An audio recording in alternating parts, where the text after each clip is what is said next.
hold on one sec, because my internet is currently dying.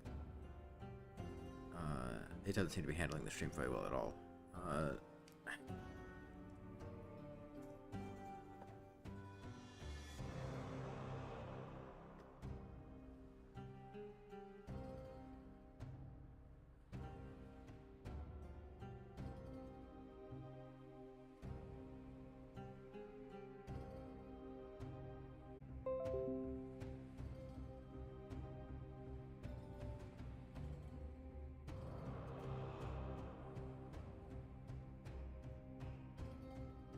Fix it.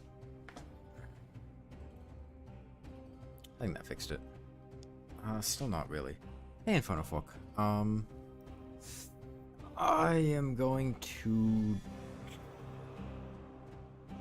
Okay, I'll drop the quality of the stream down to 720 and lower the bitrate and see if that helps. One sec. Okay, can I keep a stable stream here? It looks like I can. Okay. I think this will be fine.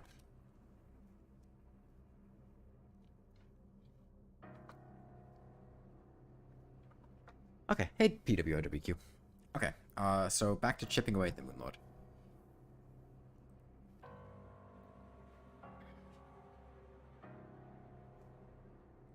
Okay,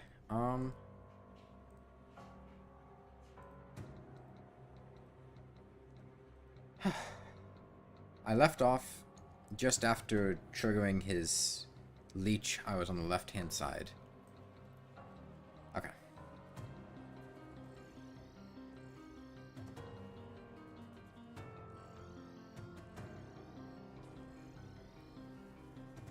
If you missed it, we've basically just been very slowly whittling him away with a pretty basic teleporter setup here. We did 2,000 damage earlier today. I'd like to get a couple thousand more in. Unfortunately, I probably cannot talk or interact with chat a terribly large amount due to the very large level of focus that this requires.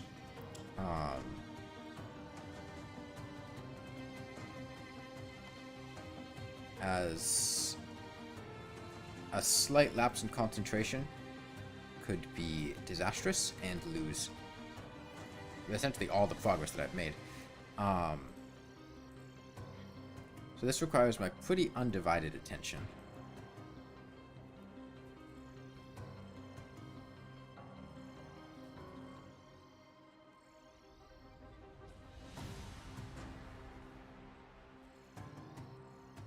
But I got the Dead Cell soundtrack playing, so I can listen to that.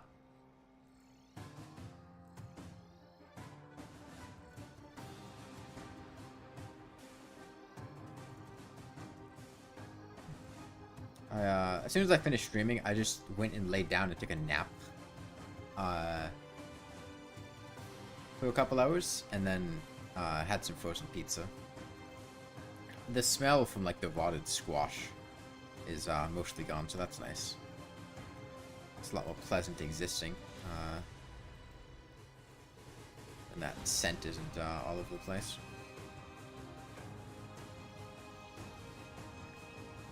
Got these.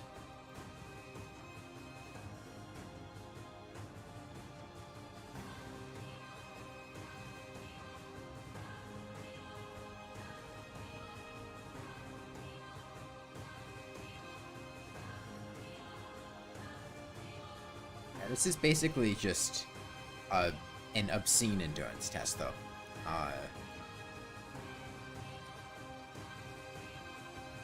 A fight that's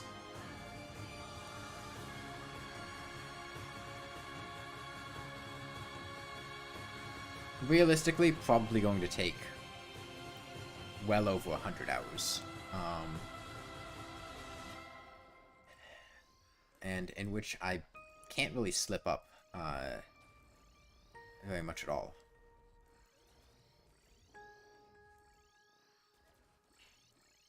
So like I said, in order to achieve that, I'm going to be whittling down over a long period of time. This seems absolutely miserable. I mean, it's not particularly enjoyable, no. But I did decide I was going to do it. so I'm going to do it.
Chill here for a sec.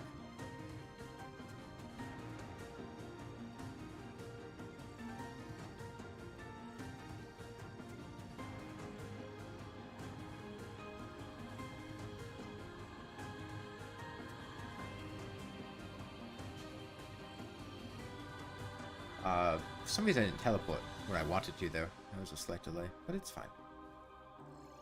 Just means we lose out on a slight amount of DPS.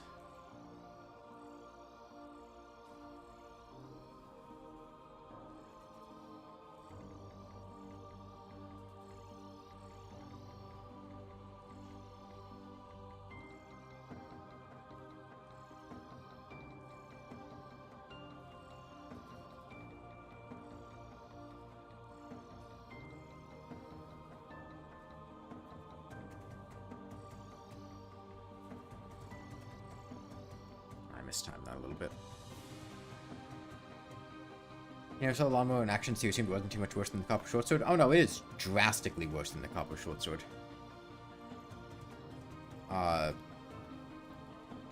They're not even, like, comparable. Roughly how long do you think this is going to take? Over 100 hours. I don't have an estimate beyond that.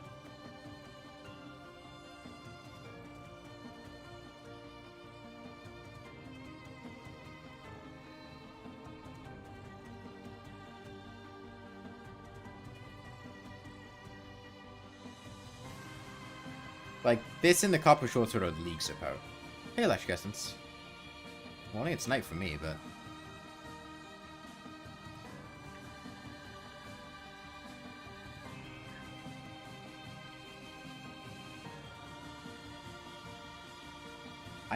Why is my internet dying so much? What the fuck?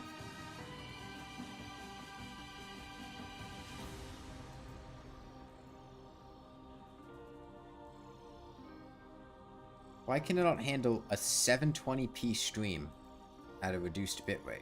What the hell?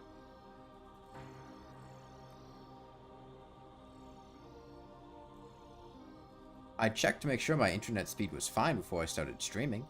It looked fine.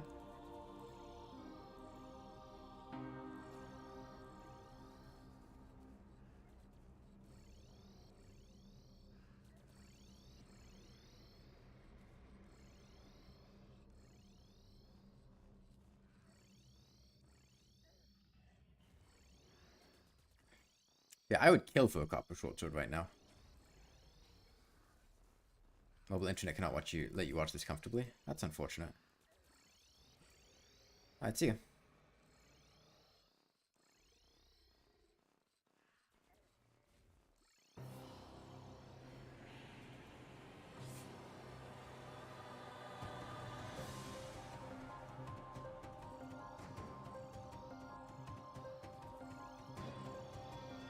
Well, I'm gonna be here for a while.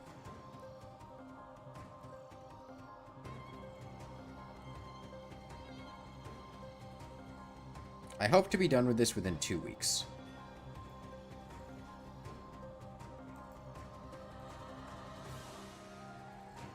That is the current goal. But we'll see. Our speed may increase a lot, like I said, once we get to attacking the top eye and the core, because those are easier to damage.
We're working on the pace of about 1,000 damage an hour.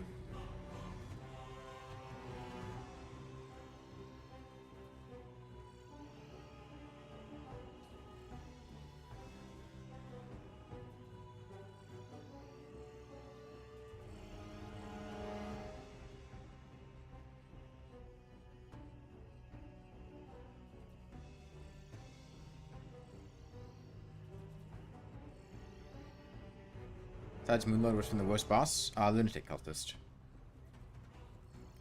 Followed by probably Brain of Cthulhu. Brain was pretty bad.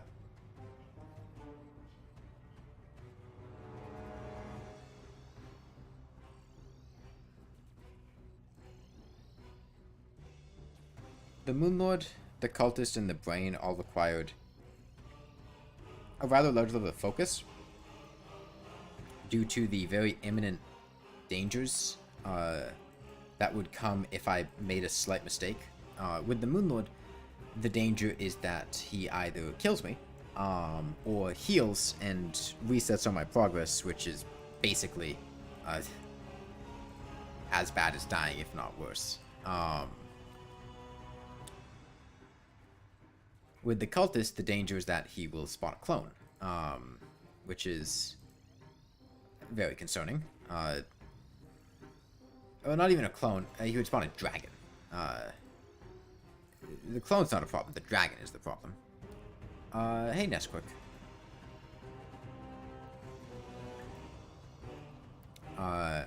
And with the Brain, it was the fact that when the Brain got low on HP, it was very difficult to determine which one was the real Brain, and therefore attack and dodge it. And he would also inflict broken armor, and it was not easy. I think the only bosses I have died to have been the Brain, the Lunatic Cultist, and I died to Golem because a tortoise got into the arena. I think that's about it, though.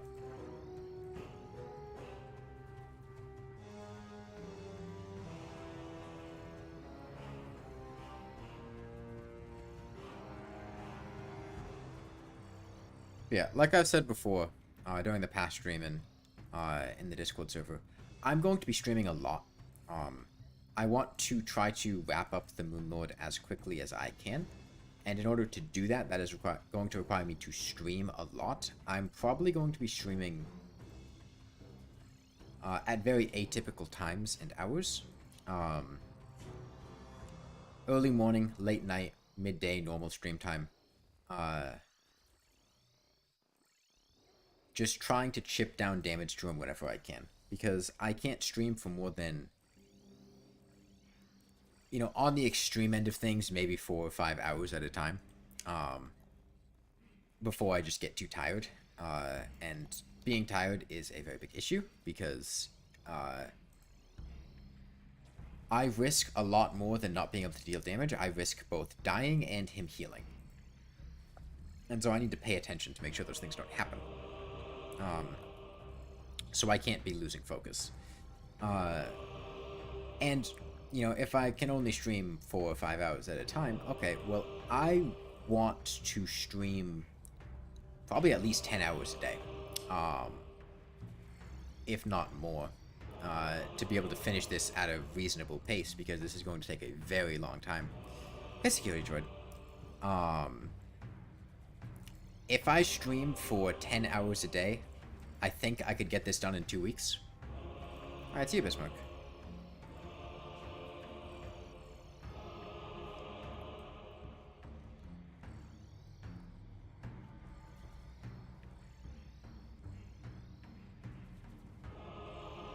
Because again, our damage right now is probably the worst our damage is going to be the whole time.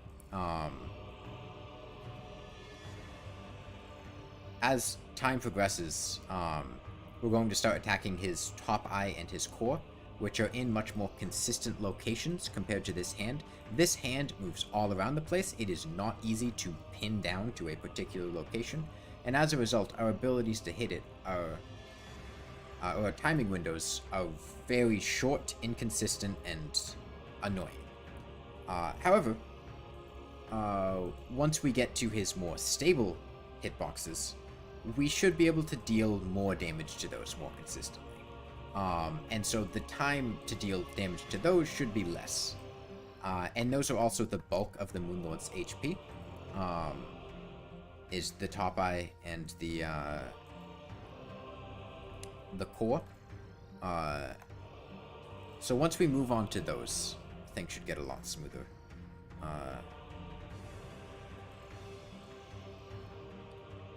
300 damage for today, though. So far. 20 or so minutes.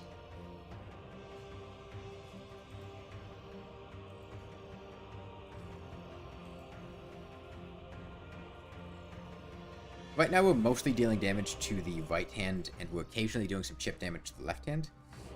I have not yet decided how I want to do this. That is, I have a few options. I can either keep the hands alive at a low HP value,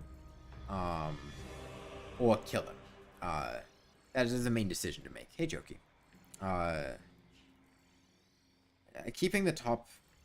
Keeping the hands alive has the benefit of not releasing the True Eyes of Cthulhu, but I will have to rewire my teleporter to be able to damage them again when I want to finish them off.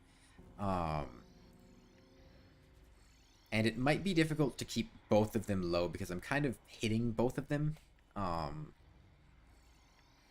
there's no NPCs, there's no falling stars, there's nothing else that is dealing damage to the Moonlord here besides me. There's nothing else that can deal damage to the Moonlord here besides me. So I don't have to have any concerns over them dying without me expecting them. Because they will only die when I deal the damage to kill them.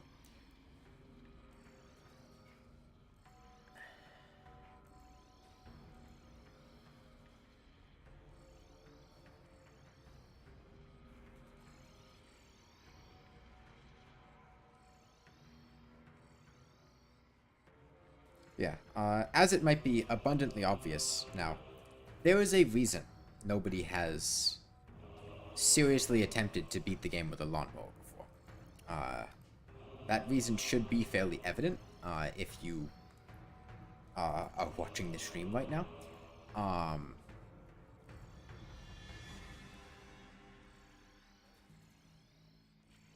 I find it doubtful that after I finish this, anybody else would also attempt this, given what I am showcasing this to now be. But I am not going to give up. I'm going to give this the best attempt I can. If we fail, I'm not sure I'm going to try again. Because this is a lot of mental energy going towards this. It should be possible. It's mostly just a matter of me successfully executing and having the drive and will to continue, which neither of those are particularly easy. Let's do a bit of healing.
Is the damage of the Lawnmower melee its own type? It is classless damage, somebody.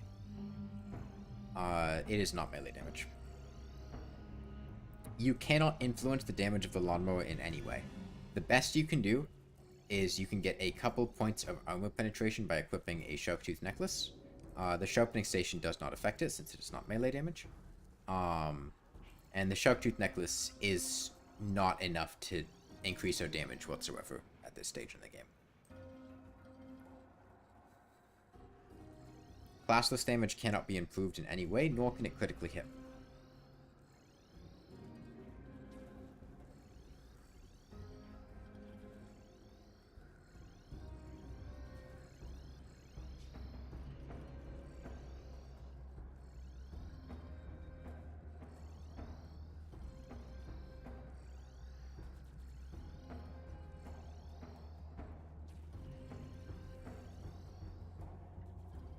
Is the Copper Short Sword the best low damage thing? It depends on the parameters you define it with. I mean, as a melee weapon, it has access to flasks and the Sharpening Station, which make it really strong. You know, bows are also going to have access to different ammunition types, as are guns.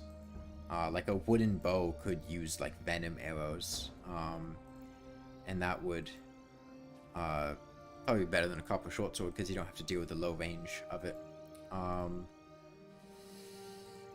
The flare gun has piercing, and now that they've added cursed flares in 1.4.4, it has decent DPS by merit of that.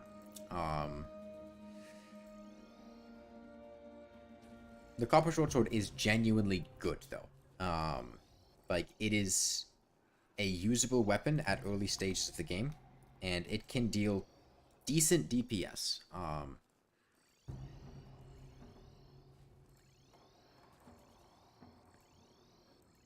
The Lawnmower is unusable at every stage of the game. The crit rate? No. Classless damage is incapable of critting. Only damage that is designated as melee, ranged, or magic is able to get a critical hit. Similarly, as far as I can tell, there is no way to increase the damage of the Lawnmower whatsoever. Aside from global damage multipliers, like the Eye of Cthulhu taking increased damage when near death, or Selenians taking additional damage when spinning, changing defense penetration, percentage damage boosts I don't believe apply to classless damage. I have seen no results of increasing damage when trying to stack classless damage boosts on weapons like the flare gun or Lawnmower.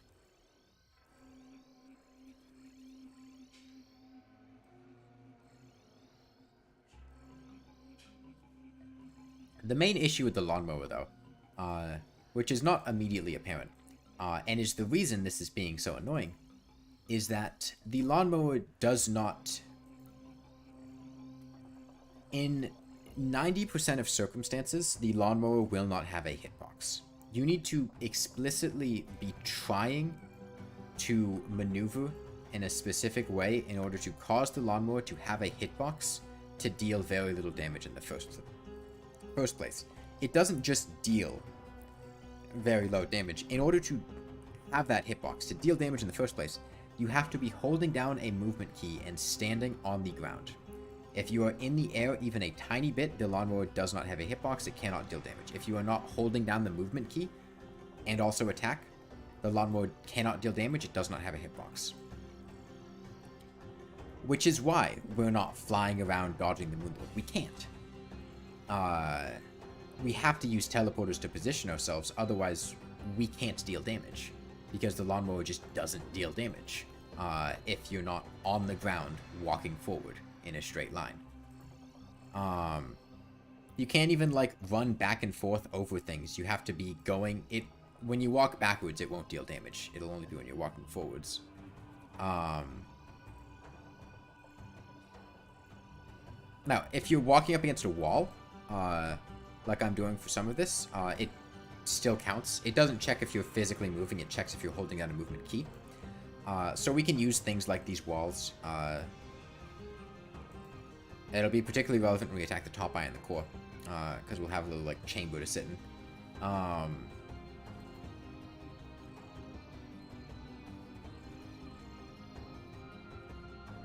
a hero. I'm determined.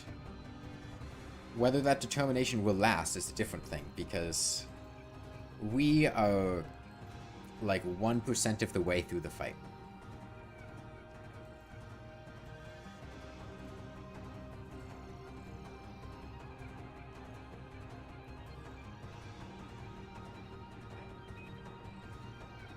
How many titles? The first to do X. Once the sun goes down, I have my webcam pointed at my gecko. I can turn on a gecko cam, but I can't quite yet. Did I lose last attempt? What do you mean last attempt? I've only really done one attempt. I did one practice summon to figure out whether or not a strategy would work. This has all been one attempt.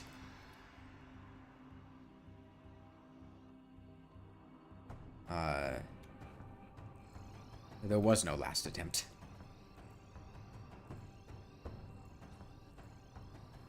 Our damage is just that bad.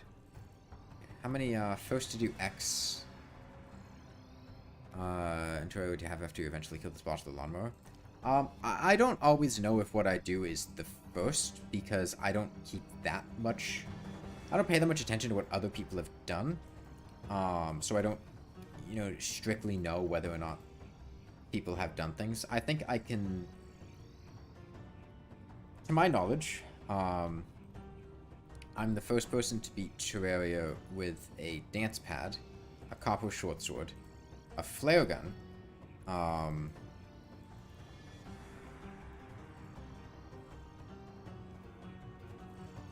I'm not sure if anyone else has done bouncy dynamite only.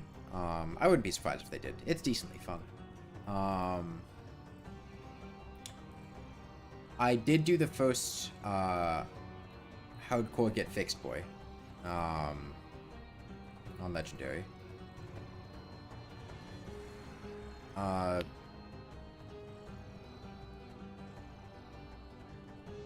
anyone ever beaten the game using paper airplanes only? I doubt it. I considered doing paper airplanes only, but Lawnmower won the poll. I would rather be doing paper airplanes. I think paper airplanes would be more fun, interesting, and higher DPS. But we're stuck with the Lawnmower. But yes, the annoying thing about the Moonlord is the Moonlord's basically going to take as long as the rest of the run. The entire rest of the run. Every single enemy and boss and thing that I found, everything that I did before the Moonlord is going to take as long, if not longer, than all of that combined. Which is why I'm very keen on streaming whenever possible and chipping away at this as quickly as I can, really. But yeah, the very important thing here is stopping him from healing. Which is why we keep having to teleport out here. He has a self-healing mechanic tied to the Moonbite debuff, which he inflicts when he sends out his tongue, which is right now. To avoid his healing, we're just sending the tongue to another part of the world and then teleporting away from it. That way the tongue typically doesn't hit us, and even if it does hit us, it'll spawn clots on it, which then immediately despawn because they're very far away from me, which prevents him from healing. But it is imperative that I maintain focus and I do not mess that up, because if I mess that up, he is going to heal for, at minimum, 1,000, at most, 3,000. And 1,000 hit points is an hour of progress. 3,000 hit points is 3 hours. That's basically a whole stream. All of that can be undone in 15 seconds. Really over the span of like 5 seconds. if I have a brief lapse in concentration focus. I can also just die. I really don't have very much mobility options here. I am very reliant on teleporting at the correct time in order to dodge his damaging attacks, mostly the Phantasmal Death Ray. The Death Ray still does like 200 something damage a hit. I cannot comfortably eat it.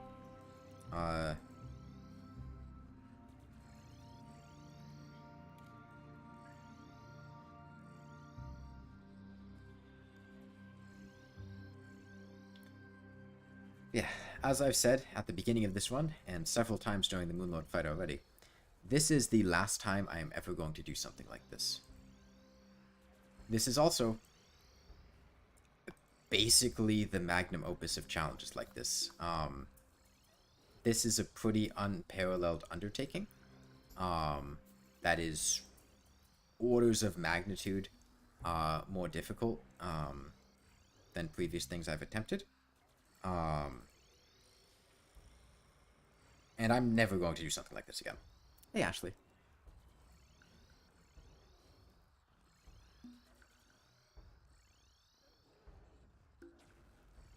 It is stressful, yeah. We have the Dead Cells soundtrack to vibe too. So that's nice.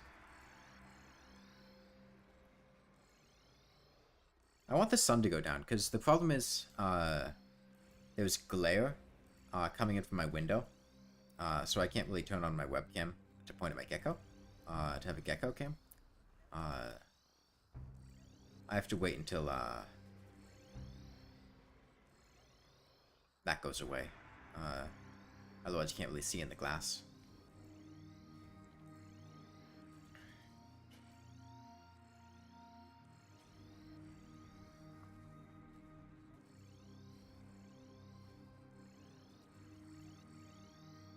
How did I beat the Medusa with a lawnmower?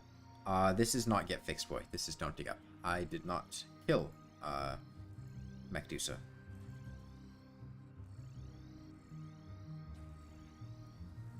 Still haven't touched Terraria that much since the Legendary Hardcore finish. That's fair. It's... After something like that, it takes a lot out of you. I probably will be done playing Terraria for a decent while after I finish this. I don't have any other challenge runs I particularly want to do at the moment, and this is going to exhaust my desire to play Terraria for probably quite a while, until... I hope I finish this before 1.4.5 comes out. That'd be awkward.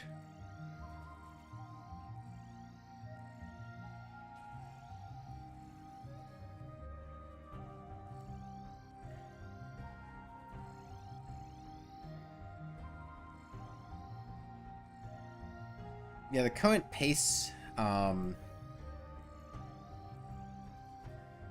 I'm gonna ballpark guess 80 hours to get through the hands. And then after that, I really have no idea how long the core and the top eye are gonna take, because I don't know how fast I'm gonna deal damage to them. Would I ever do 1 HP hardcore again? 1 HP hardcore just isn't fun, is the thing. It's not really streamable. At least... It's not streamable with the intention of beating it, is how I would put it. Because in order to do 1 HP hardcore, 4.5 coming soon. There's more pressure to do it quickly. I mean, as long as it's not in the next, like, 2 weeks, I think. I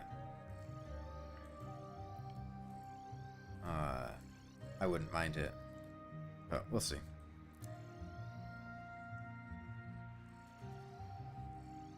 I mean, if it does, I just am doing this instead of 1.4.5.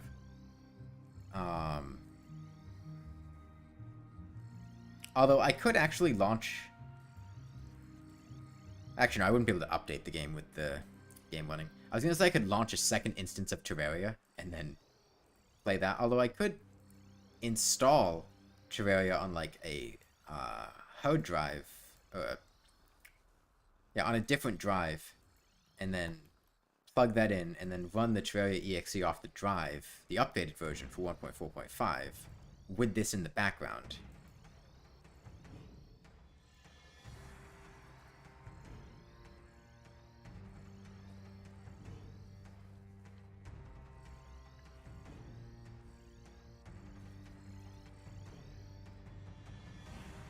yeah, the problem is 1 HP hardcore is... It's very stressful. It's not very fun. And it's not very interesting. Like, sure, the actual boss fights themselves might be kind of interesting.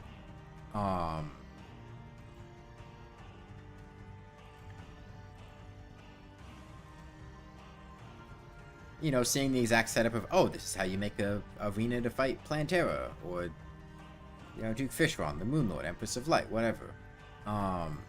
But the process of getting there is just very tedious. Unless you play recklessly, in which case it's unlikely you're going to make very much progress. Like, if you're not playing cautiously and conservatively for 1 HP hardcore, which is what would be interesting on a stream, is, you know, not doing all that, you're just gonna die. Like, Terraria is a bullshit game. It's unfair. There's things in it that you cannot control. You don't get to have a say in what enemies spawn where, or when. And you can spend a lot of time mitigating that and making sure that things can't spawn. But, like, over the course of a run, which is, you know, hours and hours on end, something's going to go wrong. You're going to get hit by something if you're just playing recklessly and excitingly. At which point you just die and reset.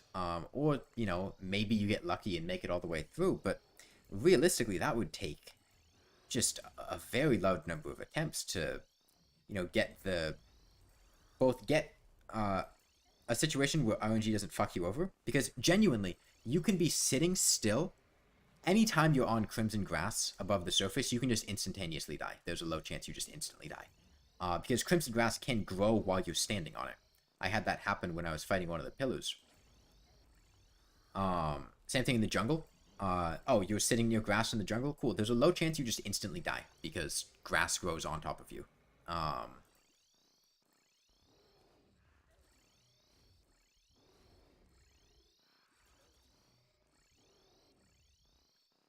How long will this fight probably take?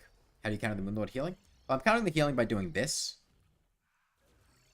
His healing is tied to his tongue. I'm bringing his tongue to a location far away from me, so that it both doesn't hit me, and if it does hit me and spawns healing leeches, they never make it back to him because they're far away and then they despawn. I would estimate this would take 100-something hours. Somewhere between 100 and 200 hours. I don't have a number more specific than that. Why did the music stop? Video... Oh my fucking god. YouTube. YouTube is, like, challenging itself to be as unusable as possible for trying to play videos while alt-tabbed. It keeps pausing my videos with no input from me. I just, like, pick a playlist and start playing it, and then 5 or 6 videos in, it just pauses them. And then gives me a pop-up to ask if I want to continue watching it.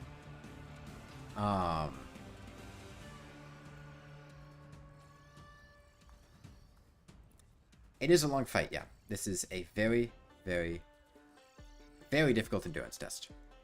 You died one time doing 1 HP hardcore because you jumped and got through a platform and took 3 fall damage? Yeah. Fall damage is really weird. When you touch a surface, particularly if it's a somewhat sloped surface, Terraria won't always register you as having touched the ground. So you can genuinely just be walking, touch the ground, keep walking, and then take fall damage despite you being in a situation where you shouldn't have taken fall damage just because it didn't properly register you having touched the ground. Hey, Francis.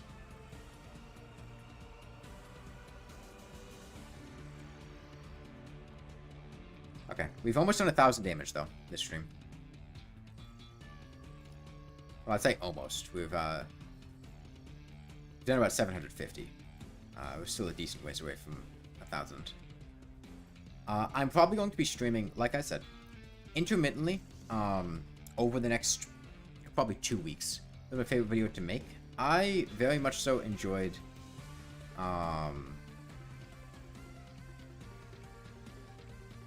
I liked Elden Ring without Grace a lot.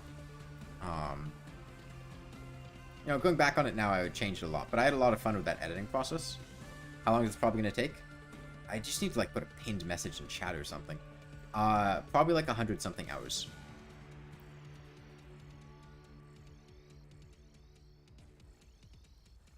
Leaning heavily into the something. I would be very surprised if this took only 100 hours. A number that is... There's no point in giving a number because it is so obscenely high that it's pointless to speculate over. It's going to take a long time. Yeah, I intend to stream today, since this was the first day, and I was, you know, getting acclimated to it, and we started a bit late. I'm not going to be streaming as long as other days, but I plan to stream for, at minimum, 10 hours a day, probably more than that, to try to get that time done as quickly as possible. Because really just fighting him as much as possible is how we get done with this as quickly as possible. Yeah, I wish this was as easy as just spending 100-something hours fighting him. It's not just, oh, fight the Moonlord for 100 hours. It is also, fight the Moonlord without dying, when you have very limited ability to dodge. I basically have to rely on these teleporters, and positioning my mouse correctly, in order to avoid getting Death Raid. Death Raids won't kill me, but they will take 40% of my health out,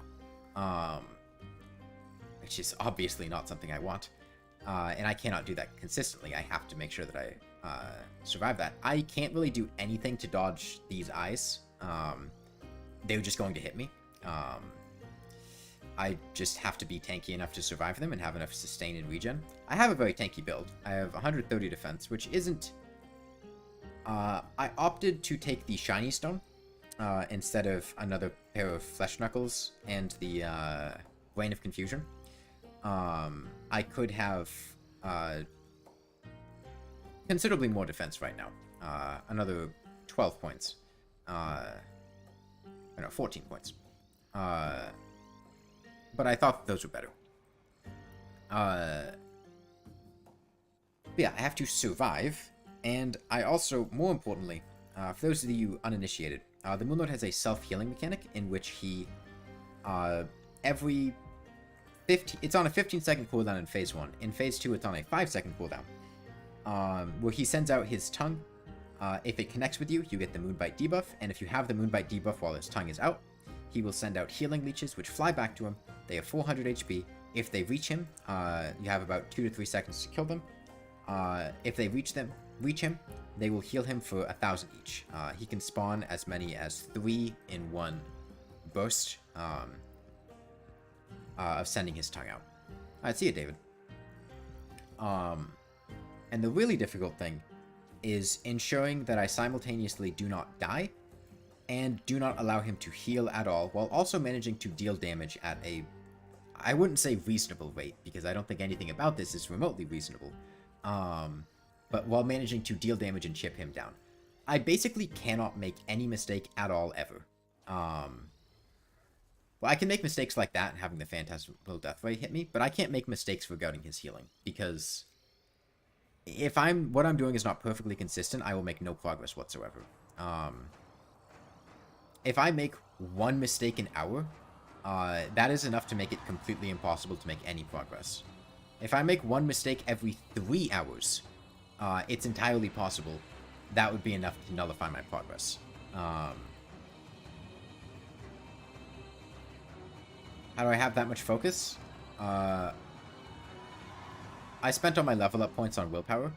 I have a pretty good focus bonus. But, you know, this is... Oh, paper airplanes only would be way easier than this. Paper airplanes do more damage than this. Way more damage. They are also way easier to hit with. For context, killing Duke Fishron with paper airplanes on Master Mode, back when I did that, took like 16 hours. But I would much rather be doing this than go back and play Noida again. You know, this is still miles better than playing Noida. God, I hated Noida.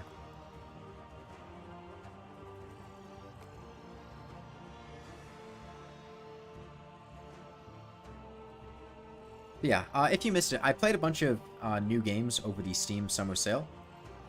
Picked up a bunch of stuff, put some polls in Discord. I played Subnautica for the first time. Had a lot of fun with that. Subnautica was a very fun game. I played about 10 hours of it on stream. I plan to play more of it off stream, but I haven't had the time yet. That was really fun. I played... I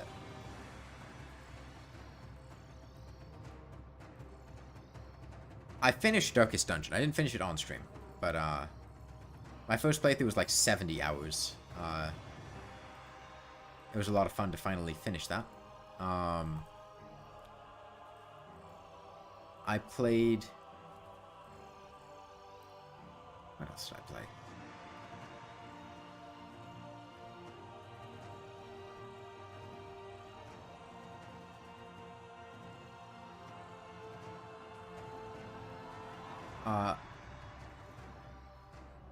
You have no idea what Noida is about. You tried it and did a few kablooies with some gases and stuff. That was basically my experience. I left a very strongly worded review of Noida on Steam, in which I played Noida for 72 minutes and then refunded it. And it's the only game that I've refunded because I just thought it sucked and didn't like it at all.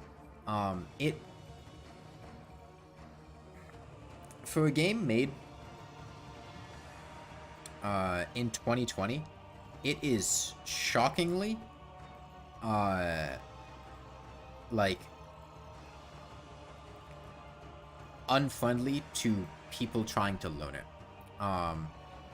The game gives you no information like whatsoever, which can be fine in some games.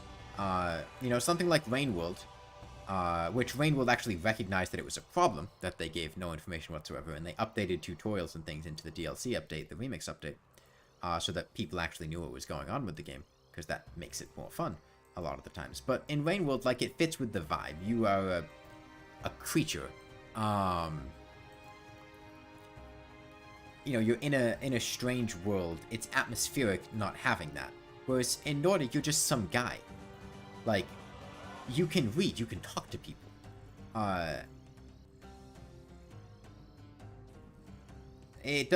There's no lore reason, as far as I could tell, as to why there's no tutorial. It's just, you know, gameplay-wise, the developer doesn't want to tell people what's going on, which can be fine. Like, not every game needs a tutorial. Particularly, you know, simpler games where you just hop in and start doing things. Noida is not a simple game. Noida is a very, very, very complex game. And you get absolutely no assistance whatsoever in trying to figure out any of that complexity. You play some fan art too? That would be the Outlook channel in the Discord server. If you are new to the Discord server though, image permissions take a week to get. But yeah, Noida does nothing to let you help learn its complex systems, which, you know, can be annoying, but that can be fine. Plenty of games don't provide that much information for learning complex systems, but the main problem is that you have all of that on top of the game being a roguelike in which it is extremely easy to die. You are incentivized to spend a long amount of time playing slowly, and the game gives you absolutely no assistance whatsoever in trying to understand any of what's going on, which means to learn to play the game, you basically just have to carve out hours and hours of your time to sit there, die to some bullshit that the game could have told you about, chose not to. And unlike other games like Souls-like games, or Rain World, or, you know, games where you start a level that's difficult, and then you restart to the start of the level, you just restart the entire game. And, like, that is what a roguelike is. I'm aware of this. But, like, the game is just constantly kicking you in the dick. And then expecting you to go like, oh, okay, yeah, that was fun. I enjoyed spending 3 hours, you know, trying to grind things and make my build powerful, and then I died to some bullshit that I couldn't have known about. Like, from my understanding, there's like a boss somewhere in the game that is basically a guaranteed death if you don't have the ability to like deflect a projectile from it, because it like polymorphs you. And then when you're polymorphed, you're basically defenseless and just die. And if you don't know that ahead of time and you don't know to bring an item that nullifies that, your entire run is just dead. Or like, oh, okay, here's a new item. I'm going to use the new item. Oh, okay, I'm dead. The item killed me. And like, expecting players to spend all that time learning when in the meantime it wasn't really that fun to begin with is kind of obscene. Like, maybe I would have liked Noida if the game actually told me anything. If I could have been like, oh, okay, this is what's going on. You know, I can do this to, you know, start building my, character up. Or like, if the game had, if it wasn't a roguelike and it had, some level of, you know, checkpointing system. Like, I feel like the every pixel is simulated thing, like you were saying, Ashley, I feel like that would be a lot more fun in a different type of game than an extremely punishing roguelike like this. Like, the physics things were cool, but I couldn't play around with them, I couldn't interact with them. They just got destroyed, and if I tried to interact with them, I just died. Most of the time, because just something exploded and killed me.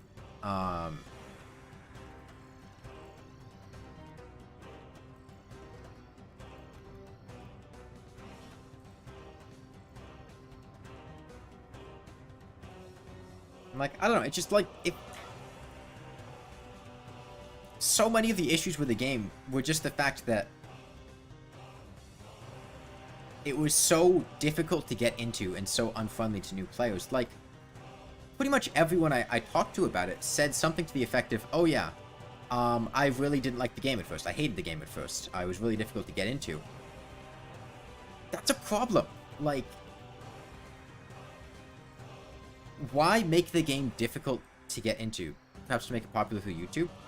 I guess, but I feel like it's more just like, it just feels like the game not respecting you or your time with things like that.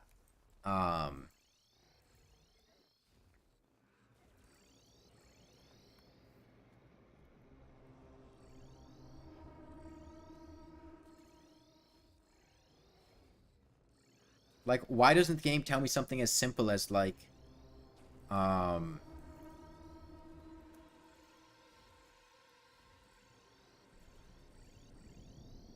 you know, you can extinguish fire on yourself by dousing yourself with water, or have some kind of tutorial. A tutorial in that game would be great. It doesn't even have to be a part of, like, the roguelike. There can just be an option in the menu, play the tutorial. And you go in the tutorial and you learn things like, oh, okay, you can interact with the world in this way. Here's an example. Gunpowder. You have a fire weapon, you can light the gunpowder on fire, and it burns. Okay, here's a good, you know, sample point for starting interacting with the world. You can light wood on fire. If you light yourself on fire, you can jump in this water here to douse it. You know, be careful. You have wands, but some of your projectiles might hurt you. You can combine wands in different ways. Here's an example. Here's, like, you know, the cloud spell. You know, you can put a different effect on the cloud spell, and it will rain down those things. Try it. Okay, now you go into the roguelike, and you're actually equipped to understand, like, the baseline mechanics of the game. And it feels like you have a good grasp of what's going on. You go like, oh, you can explore things, and you could combine wands. Yeah, the spells, each wand has, like, spells in it, which is, like, the main draw of the game, apparently, is the wand-making system, which the game tells you jack shit about. But each wand has a series of spells underneath it, and you basically can drag and drop those spells out. Yes, there are different effects, which you get from different wands. Like, as you level up, between stages, you have the ability to buy new wands. And the wands have different effects, like there's the Saw Blade wand, there's, like, Earthquake. There's like one that shoots like acid. There's a wand that summons like a rain cloud. And you basically put different effects and like program a wand. Like the example that I got from somebody was there's a wand that spawns a rain cloud that shoots down rain. There's another wand that shoots a saw blade projectile. If you take the saw blade spell out of the saw blade wand and put it in the rain cloud spell, instead of raining down rain, it'll rain down saw blades. And like, wow, that seems like, you know, a really, you know, cool and interesting thing. If only the game told you jack shit about doing that. It's not like making a tutorial is difficult.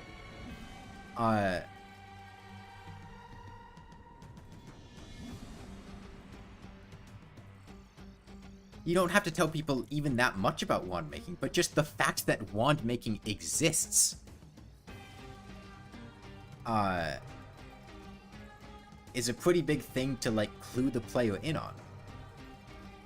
I should not have played the game for, like, because from what I talked to from everyone, like, the main appeal of the game was the wand making system. Like, that was what they said was really fun. You get to make all these new wands with cool effects, and you can, like, have really godlike abilities and things.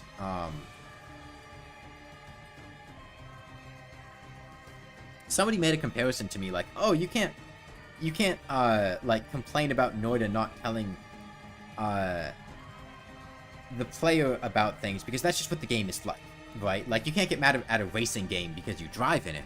And, like, no, that's complete bullshit. This isn't like getting mad at a racing game because you drive in it. It's like getting mad because somebody spit in your salad at a restaurant. And you go to the manager and you tell them, like, hey, there's spit in my salad. The chef just, like, walked up to my table after the waiter came over here and just spit in my salad. And he's like, oh, no, we spit in the salad here. That's just what we do. That's just what our food is.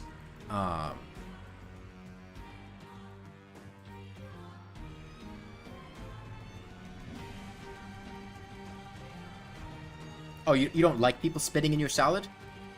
Too bad. If you do it for long enough, you'll find out that it actually tastes really good. It adds a nice salty flavor to it. And it's really fun. You just need to get better taste buds. And understand to appreciate a game that doesn't... or food that doesn't, hold your palate back with sugar and just lets you get that real raw, unrefined spit taste.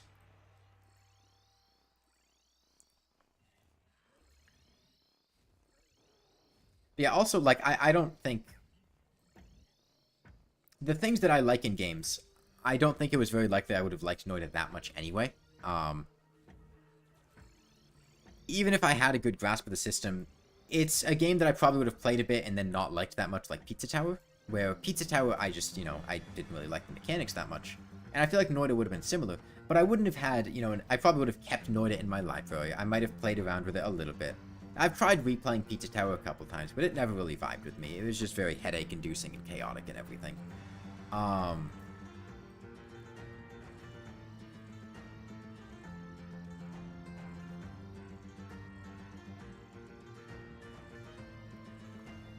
I get the appeal of, like, you know, really brutally punishing roguelike games, but it's not 2003. It's not 1995 where you're playing, you know, text-based dungeon crawlers, where you just have to keep playing them over and over again and know what's going on. And games like that usually had manuals anyway to teach you what was going on.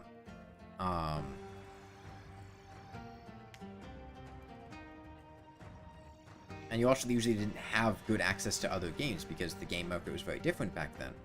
I don't know. I did not like Noida. All that just to say I did not like Noida. Which I said early on, but I can't emphasize it enough.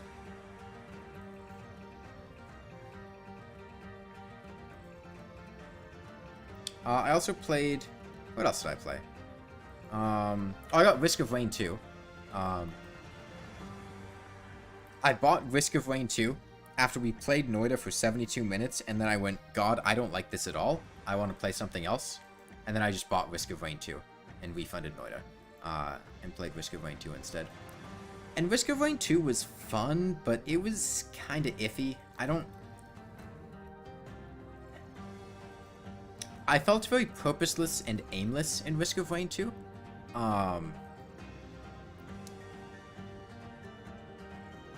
it kind of just felt like shooting guys. And that's it. And, like, it was fun to shoot guys, but I don't know. After, 8 or 9 hours of shooting guys, I kind of got bored of it. And I haven't really had much interest in going back and playing more Risk of Rain 2. And I did not like multiplayer Risk of Rain 2 at all.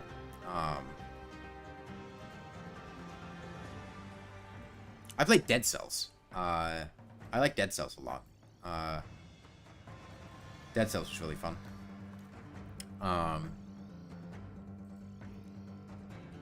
I finished Boss Cell 5, and I haven't played more Dead Cells since then, but I probably will go back and play it more.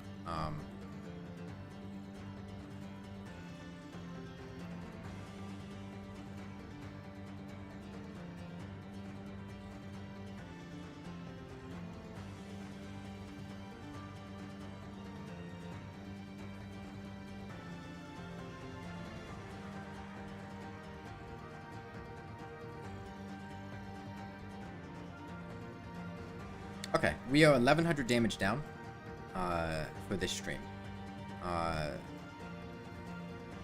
So we're making pretty solid pace.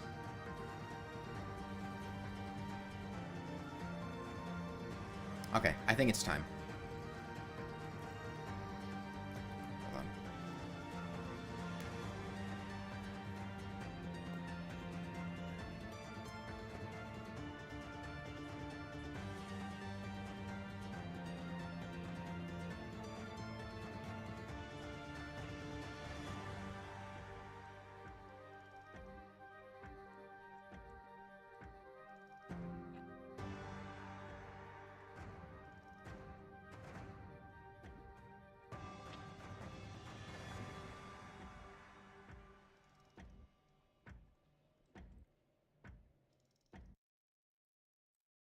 Okay, it's dark enough out now that I can turn on Gecko Cam.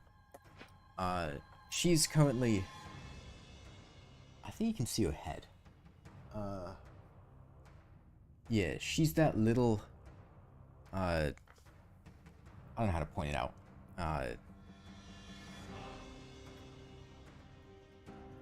But she might move around. We'll see.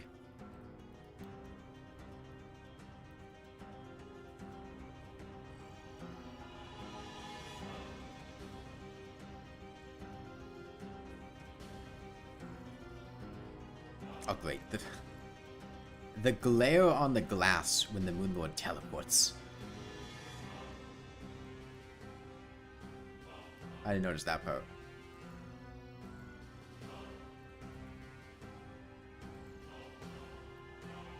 Alright, see you, Ashley. Oh, have a nice eep.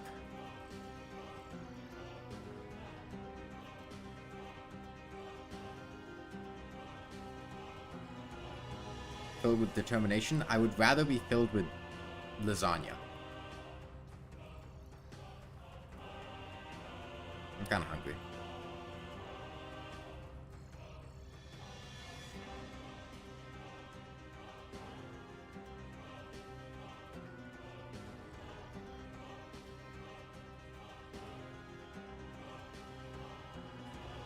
Yeah, the three...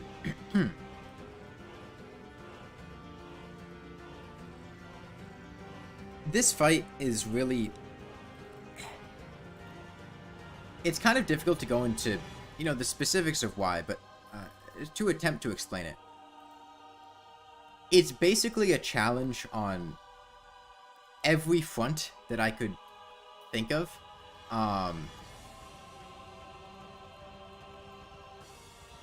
It's simultaneously, in the short term, pretty difficult to execute. Like, there is a very serious risk of dying. There's a very serious risk of losing progress. There's a lot of focus that's required. It's also very long. And just time and effort-wise, it requires a lot there. And it's also, like, just psychologically a very, very difficult task to do, because this isn't just fighting the Moonlord. It's fighting the Moonlord, and then going to bed, and then waking up the next morning, and deciding to do the same thing, and continuing it, and doing that for weeks. Waking up every morning and continuing doing the same thing for hours and hours and hours, every day, day in and day out.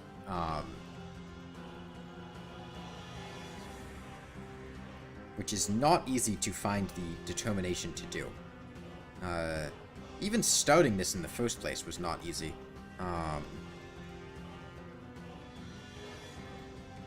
I spent like an hour listening to music, just getting in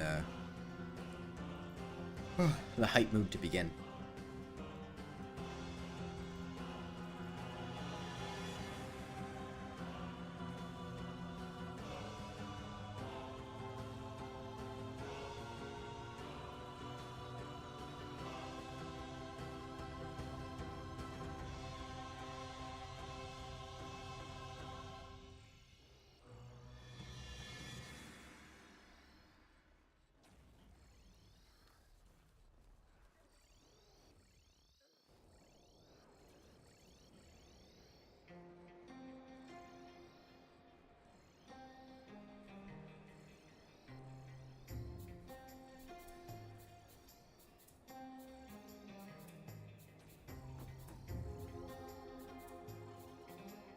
Oops.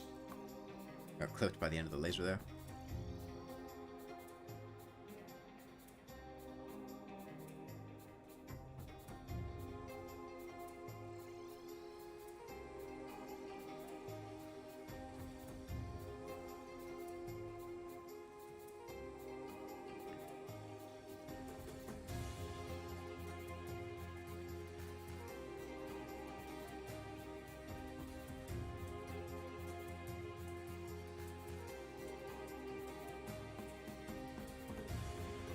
I'm gonna plan to do, at minimum, 3,000 damage tonight.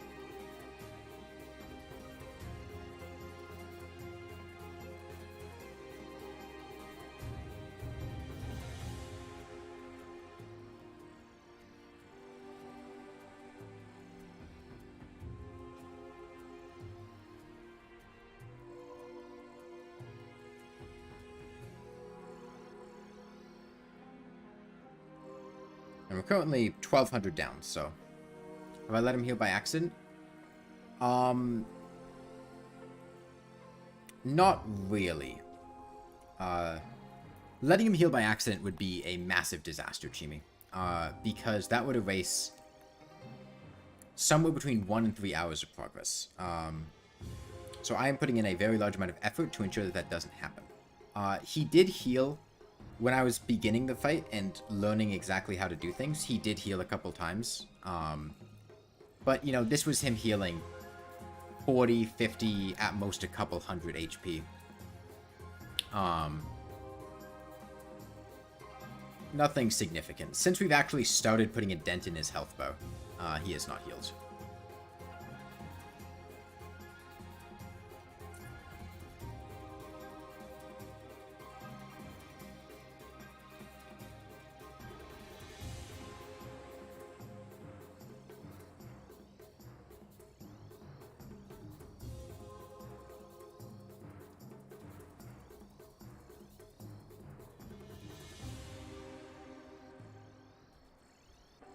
Yeah, a good indicator, if you're doing something like this, a good way to tell when to get away from the Moonlord to prevent his healing is immediately before sending out his tongue, he will shoot 2 lasers from his top eye. If you go as soon as those 2 lasers shoot, and then you come back as soon as 2 lasers from his right hand shoot, the gap between his top eye lasers and his right hand lasers are when the tongue comes out. So if you time it for, that comes out, those come back. By the time you see those coming towards you, it's a good time to teleport back.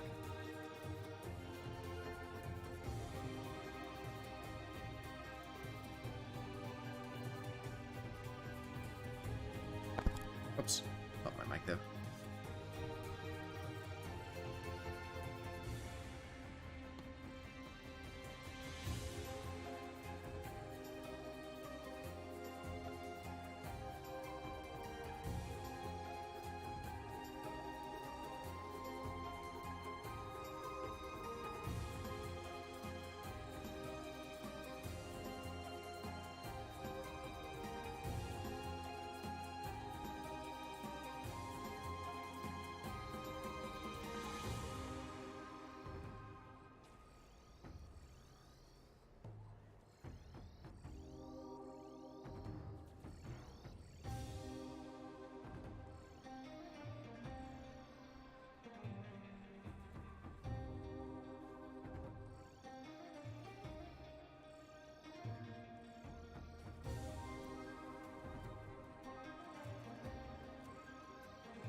Do you know how long it will take roughly?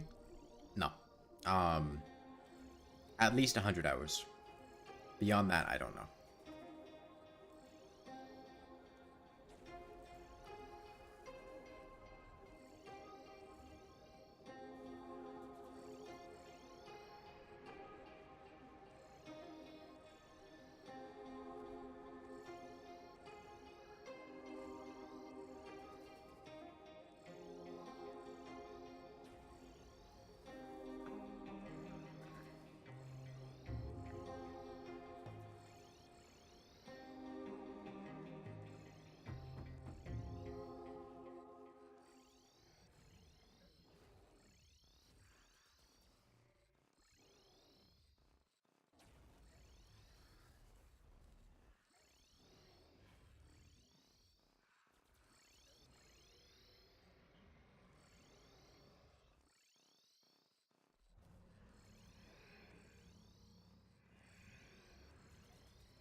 Current plan is to stream for 10 hours a day.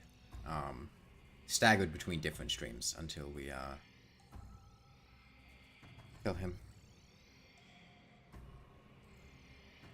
If I feel up to it, I'll do more than 10. And today we're not going to do 10. Because, you know, I started midday, not morning. Most patient person I've seen. Thank you.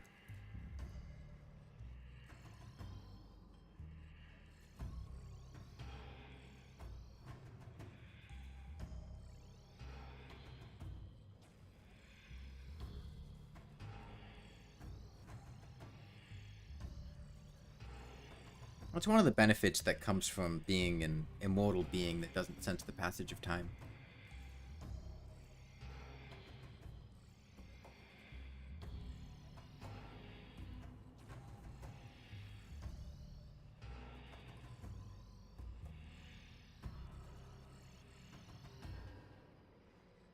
Okay. 1300.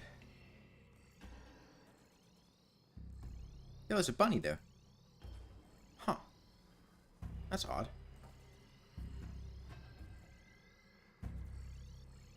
I didn't know critters could spawn during the Moonlord fight.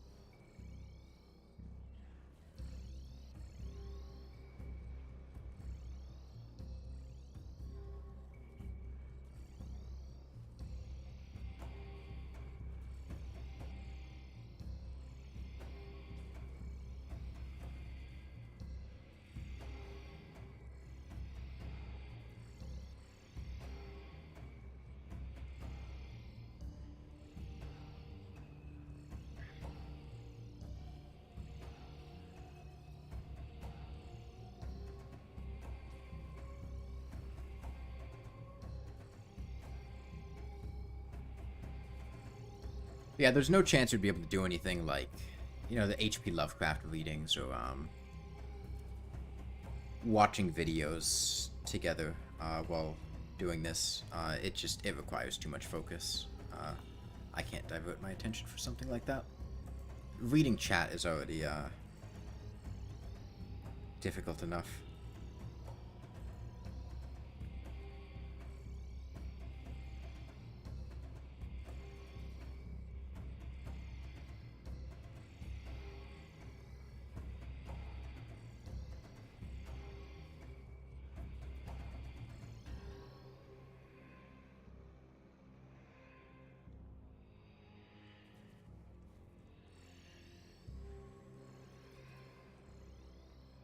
I'll shut up then. Oh no, that's fine. It's fine, Jamie. You don't have to. I'm not saying that like reading chat is bad. I'm just saying reading chat is about the extent of what I can do while maintaining focus.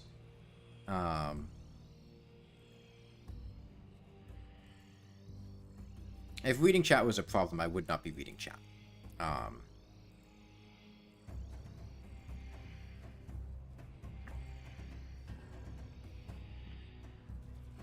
like reading chat basically entails once every 15 or so seconds I can afford a glance off screen.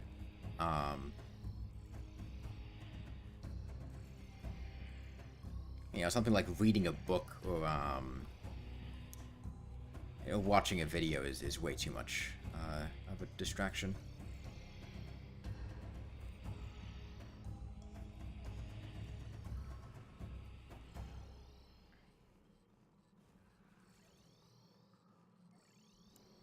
And my gecko does not feel like coming out of her log right now. Hold on. I'll turn down the lights, which might encourage her to come out. And then once she's more awake, I'll consider turning the gecko cam back on.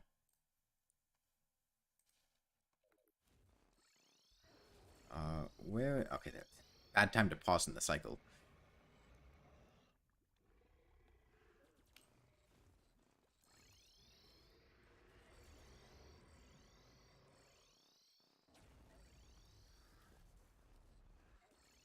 Yeah, I have an effectively infinite supply of potions. I just researched them in journey mode at the start of the fight, because the fight's difficult enough as is. I don't want to worry about potion scarcity.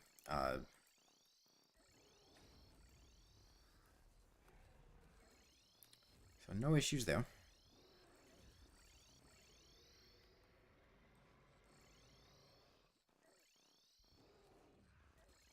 Did we finish the Dead Cell soundtrack? I thought it was longer than that. It's only been like an hour 20 minutes, but I'm not hearing anything new. Hold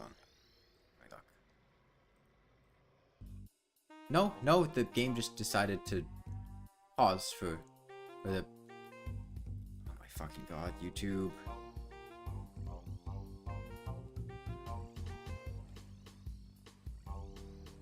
It's just randomly pausing my videos, or my playlists, for no reason whatsoever.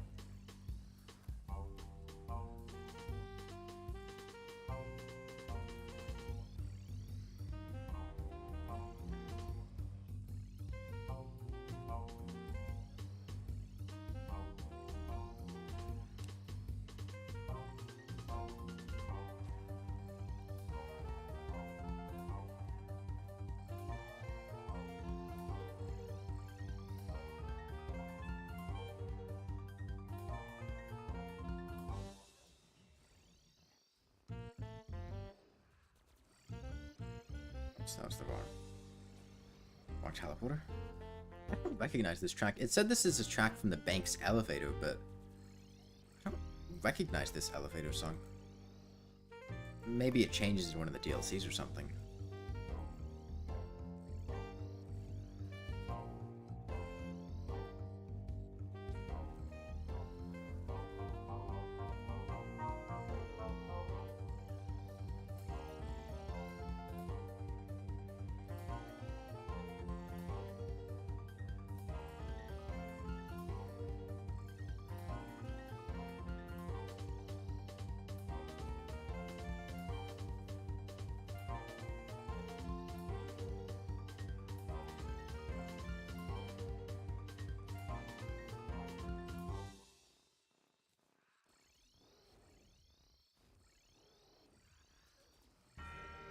Your night streams you forgot? Welcome, Ellie.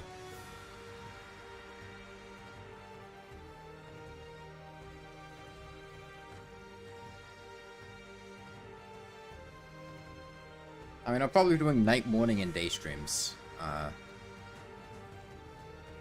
Until Moonlord's dead. Or until I lose the will to fight. Epic music? Yeah, this is,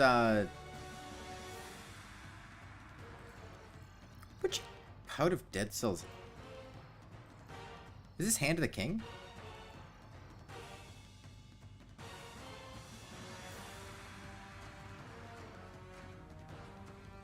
It feels like a boss theme, not a area theme. Hand of the King comes to mind, but I'm not sure.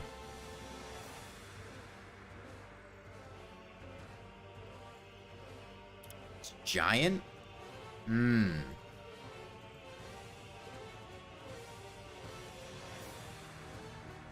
I haven't fought Giant since the... My experience fighting Giant was, I got to Giant on Boss Cell 4 because, I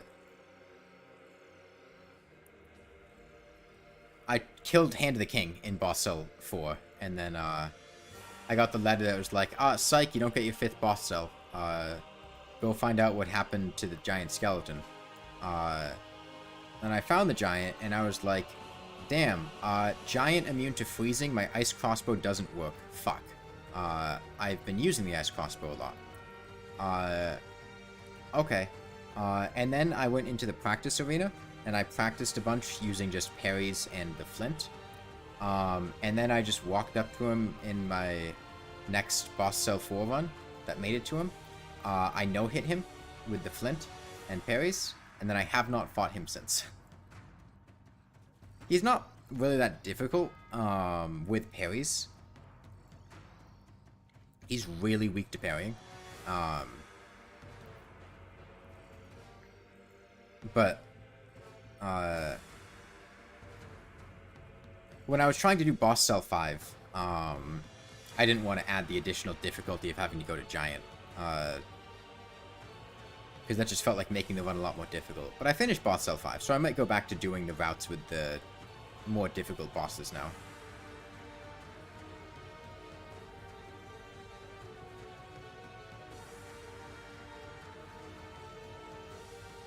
Okay.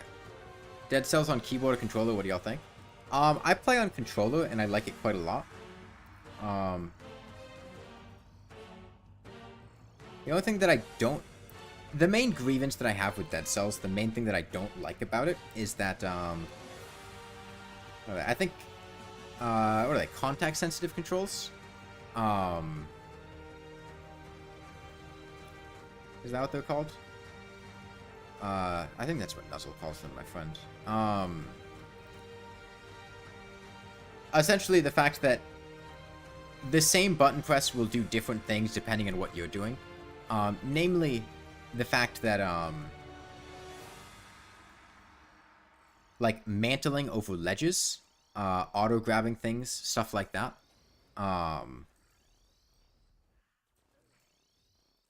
It gets really annoying when you're trying to just walk around and move, and you just keep, like, auto-grabbing ledges and climbing up things when you're not trying to. The controls there are the only thing that I've really found frustrating or annoying about Dead Cells. Other than that, I've liked the game a lot.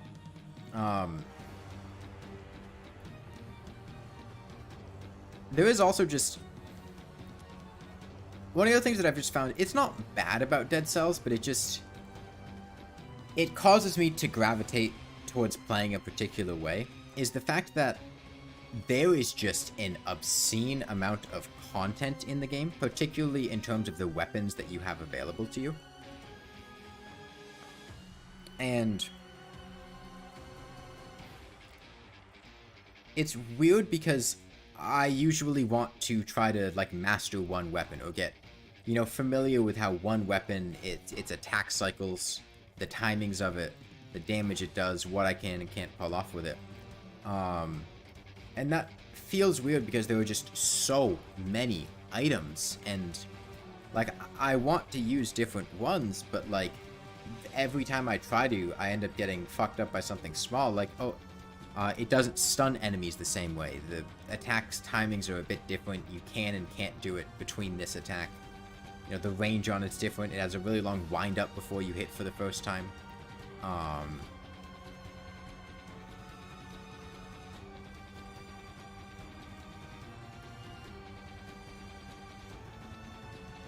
And it ends up just being that I end up using the same, like, you know, 7 weapons or so.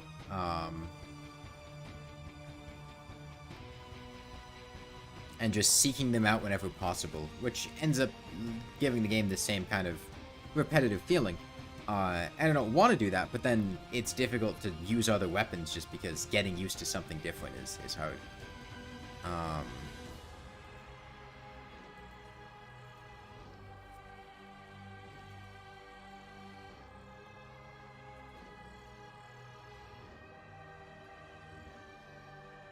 Have I played other games?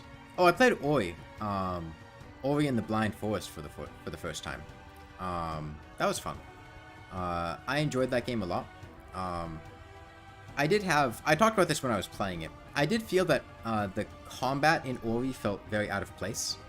For a game that was very strongly narratively driven, and that had a character, the protagonist essentially being... It describes this very kind spirit that would give, that would bring peace and kindness to the denizens of the forest. It felt very weird and narrative. There was narrative dissonance in just walking around blasting everything with your lightning. But even not narratively. The combat system itself was very bare bones and middling. There really wasn't much skill involved. It wasn't very rewarding. You just walked up to things and held down the attack button, and they auto-aimed and got killed, and you unlocked a couple of unique attacks that required energy or whatever as time went on, but usually I would still end up just walking up to things and pressing the attack button, and they would die. And I did get the vibe that the game would have been much better if the combat was just left out entirely, and it went pure platformer. Alternatively, if the combat was reworked, which, like Marley said, the combat in Will-o'-the-Wisps is much better. I haven't played Will-o'-the-Wisps, but if the combat system was fleshed out to be more rewarding and fun, that would also alleviate the issue. But having a bad combat system in a platformer is worse than having no combat system. Especially for one that's as, you know, narratively driven as Ori. Like, the story beats could have hit, you know, just as well without having the combat system there. It feels very tacked on at the end.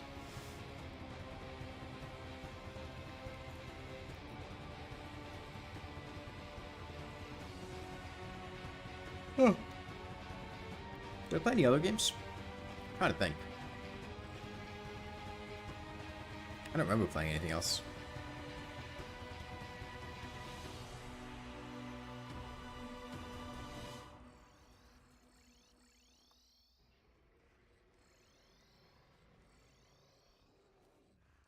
Alright. We're halfway through tonight, by the way, though. The goal is to deal 3,000 tonight, and we passed the 1,500 benchmark.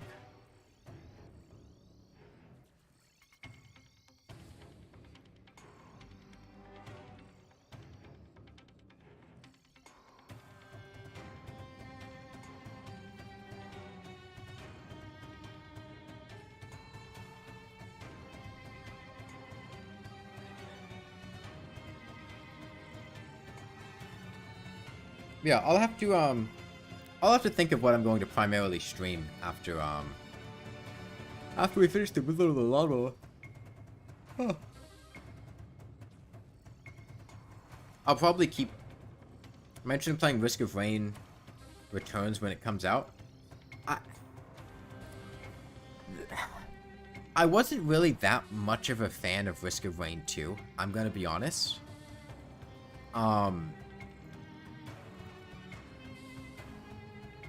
Like, Risk of Rain 2, I enjoyed playing for, like, 8 or 9 hours, but then I just kind of got bored of it. I don't know if I would have that much interest in... Risk of Rain Returns is the remake of Risk of Rain 1, right? Like, I'm not against the idea of playing it. Does it have a price?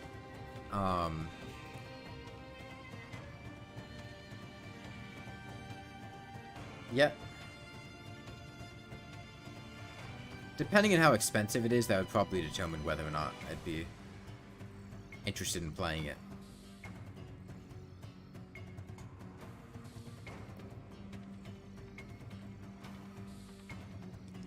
I feel like based on my interest level in Risk of Rain 2, I'm not that interested in playing another Risk of Rain game. Like, it was fun, but especially Risk of Rain 2 was really not a fun game to stream. It was very slow-paced. It felt very repetitive, and like things were just kind of happening.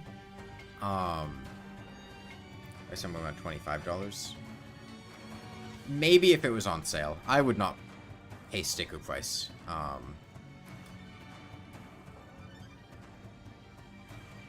If it was $10 or less on a sale, I might pick it up, but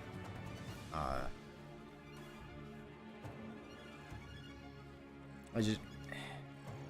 Risk of Rain 2 really was not fun for me to stream.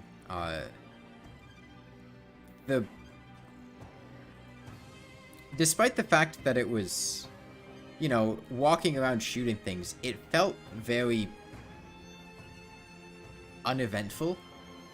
And I don't really know how or why to describe that. Like, things were happening, I was shooting things, action was happening, but it just felt like nothing was happening.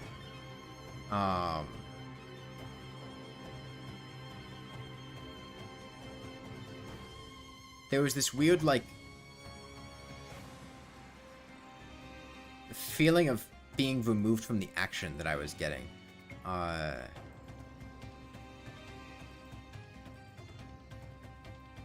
don't know. And, like, things that feel uneventful are usually not fun to stream. You know, I could only play so much Subnautica before it felt like, okay, things are happening, but the game's kind of slow-paced, and the exploration can only go on for so long, I feel like. Especially because I tend to play games like that slowly and meticulously.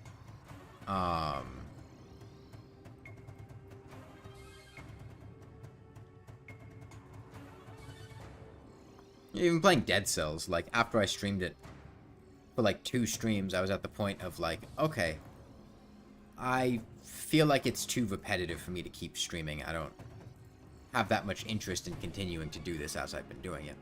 But I hit that wall with Risk of Rain a lot sooner than those games. And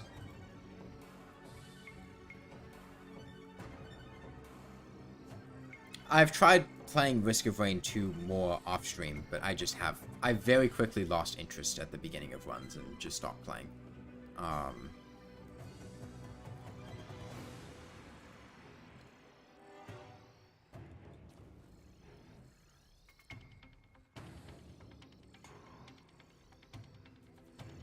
But, like, much rather play Risk of Rain 2 than Noida. If you put a gun to my head and told me to play Noida, I'd rather you shot me.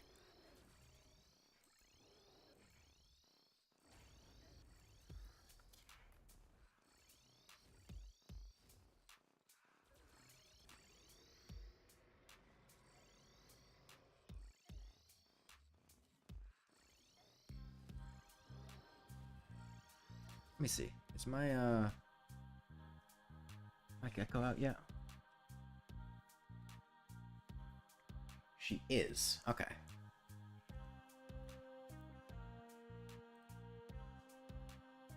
You can see her up in the top left there. I'll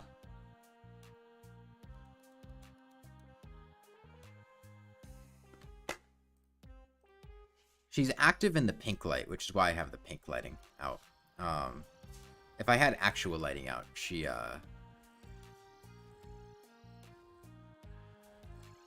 would not be very active. Thoughts on Noida? Why didn't I like it? I left a long Steam review as to why I did not like Noida. Yeah, thoughts on Noida? It sucked. I left a long Steam review and talked about why I didn't like Noida several times on stream already. I don't really feel like rehashing all of that. I mean, I talked about it earlier in this stream.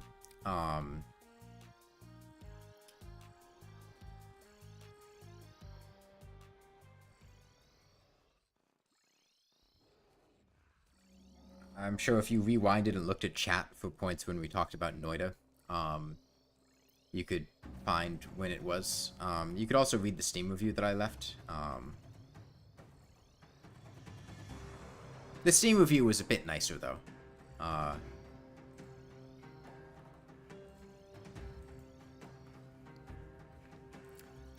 Most of why I didn't like Noida boiled down to the fact that, it really feels like it just does not respect the people playing it at all, and it provides a comically small amount of information for people trying to learn the game, combined with being, you know, extremely punishing permadeath, that expects you to spend hours and hours each run, and then lose that progress, and it's just, no. No. Like, oh, we have a really cool wand building system that's like the core of our game and gameplay. We're not going to tell you about it. We're not going to do anything to provide you with any information or context as to how to utilize this system. Here's a big middle finger. Go figure it out yourself. You know that thing that games have been doing for decades as ways to initiate new players and make sure they can have a fun time understanding and playing a game? You know, a tutorial? Yeah, fuck that. We decided it would be better to not have one of those. While also having a very complex game system. You know, exactly the sort of situation in which you would want to have a tutorial. Oh, you want to interact with our pixel simulations? Go fuck yourself. Everything just explodes and kills you. Have fun.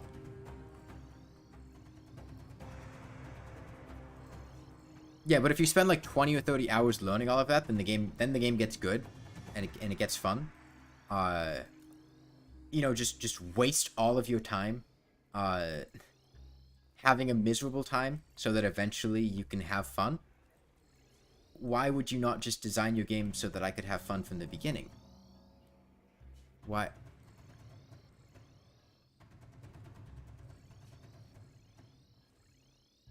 Why force me to go through this stage of really shitty learning when you could just put like a tutorial in?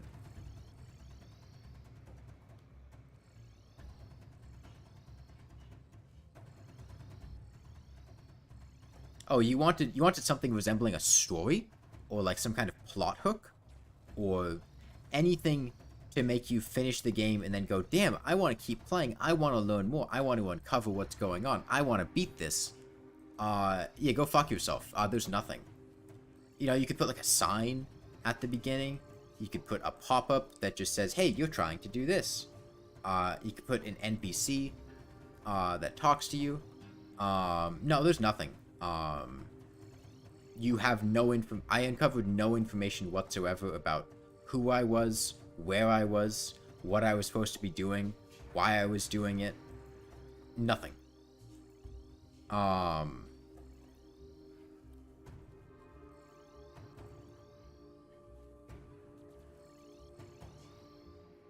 You know, even Rainworld, which I would consider to be like, you know, the token example of a game that tells the player jack shit, and just is like, hey, we're not telling you anything, go figure it out yourself. Rainworld has more of a tutorial. Rainworld goes, hey, you're a slug cat. Everything is dangerous. You need to find food. You need to rest in shelters. Rain will come. Rain will kill you. Be sure to go out and explore the world. Here is how you pounce. Here is how you do certain necessary movement mechanics. Here is your objective. You are here to explore the world. This is why you're here. And the Rainworld developers even realized, like, hey, the way we designed this game was really off-putting to a lot of players because they didn't know how to play the game. So, with the DLC and the remix update, they were like, let's add more tutorials to make the game more accessible and approachable to new players. Like, you know, giving tips about how you earn different passages, or, you know, here are some tricks you can do to avoid predators. Because they realized, like, hey, the way that we designed the tutorial system is really off-putting to a lot of people. And not everyone is going to want to put in all that time for the learning process, so we should have an alternative to make sure that our game is, you know, able to be enjoyed by more people. Noida's response to that is to punch you in the face.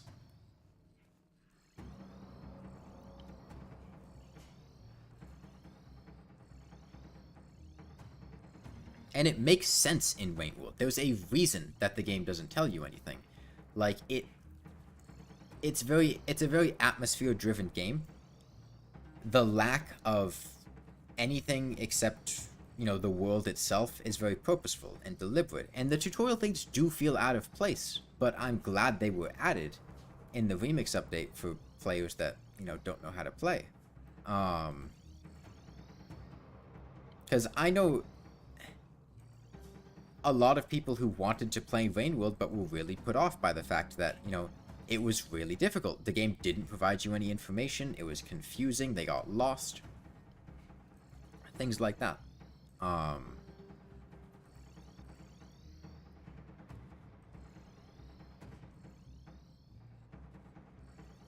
would be more forgiving and understanding of Noida if it was an older game.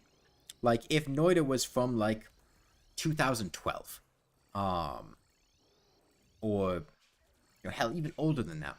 I would be like, okay, I can understand. Like, it's an older game. You know, game design wasn't quite at its same. It's an indie game. Probably not a large team of people working on it. Might even be one person working on it. But, like, for a game that released in 2020... But now Rainworld and loved it. She played the base game and the DLC. Base game. Don't play the DLC. Until... You can't even play the DLC Slugcats until you've beaten the game a couple times. Well, you need to beat the game before you can play a couple of them, and then you unlock more of the DLC Slugcats by beating the other DLC Slugcats. The DLC also adds new regions, enemies, and items, which I would not suggest for a first playthrough. The regions are, well, I guess just region singular. It's a very dangerous and confusing area, and the items are, I just wouldn't recommend them. Although if you get you can get the DLC, I just would not enable the More Slugcats expansion. Even if you're not playing with the other Slugcats, More Slugcats, the expansion, adds new items and an area to the game. And I'd recommend not using that. Not using it for your first playthrough. Once you beat the game for the first time, I would say enable More Slugcats and then start playing. I think Gourmand is the good... After you beat the game for the first time, you'll start to unlock new Slugcats. And I feel like Gourmand's the good second choice, second playthrough slug count. Yeah, I would also, depending on how, I was talking about it with the tutorials in the remix update, which is the update where they added Downpour to Rainworld. They added in-game tutorials that would pop up when you rest at shelters. You know, small tidbits about the game and things to... essentially, tips for players. I would recommend for your first playthrough that you play with them off, unless you are playing and you are not liking the lack of information and you wish that the game provided you more and you feel confused and lost and things like that. If you're liking the atmosphere and the exploration, I would suggest keeping them off because they do disrupt the vibe of the game a bit. It does feel very different playing with the tutorial tips versus not playing with the tutorial tips. Because it's basically the only words you're going to be seeing for most of the game. Is just the game talking to you, and otherwise it's not really there, and it really adjusts the atmosphere of how things feel. Yeah, I don't know, Marley. People were really adamant that I play Noida. I don't know what they were expecting. I mean, I like difficult games, don't get me wrong. I like a lot of roguelikes, or roguelites.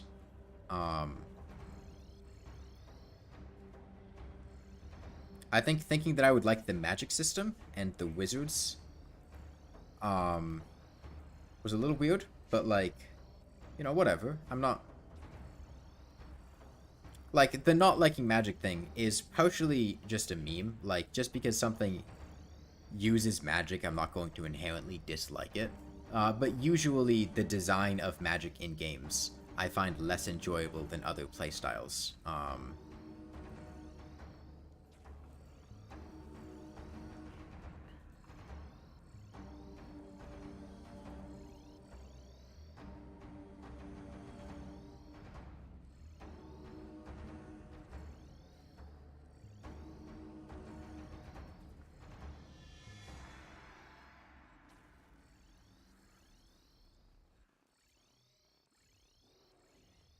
Yeah, Noida's...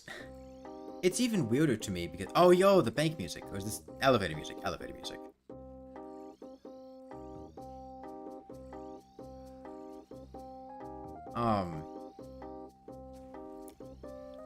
Noida honestly reminds me of Rainworld in a lot of different ways. Like, in the sense that they're both very unforgiving games, but, like, the defining trait of Rainworld before the Downpour update is that I would never recommend Rainworld to anybody. Like, I loved Rainworld. I did not recommend it to everyone. I very explicitly told people, like, I love Rainworld, I do not recommend you play it, unless you know very specifically what you like in a game and what you're getting into. Because it is a handful, and it is going to be a very taxing experience.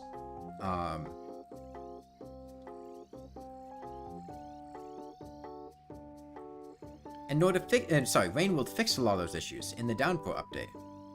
Even just things like, you know, disabling coma requirements as an accessibility option in the remix settings. Like, some people just want to explore and vibe in the world. And that's really cool that it lets them do that.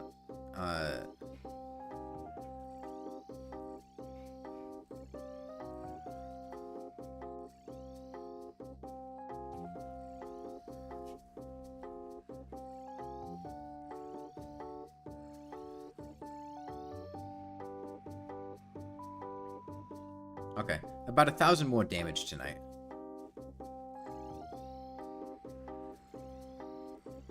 They added a new image for Rainworld Downpour? What do you mean? It's the Accolades video thumbnail? What was the Accolades video? Was that just them announcing that they were bringing Downpour to console? Oh, by the way, if you didn't know, Rainworld is now out on console. Downpour is out on console, and Rainworld is out on the Xbox. Do you know if INV is accessible on console, Molly? I had somebody ask me earlier today on my video about unlocking INV. Blueberry, Sophantheal, whatever.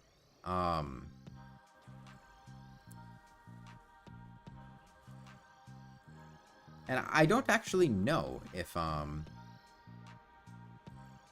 You don't know?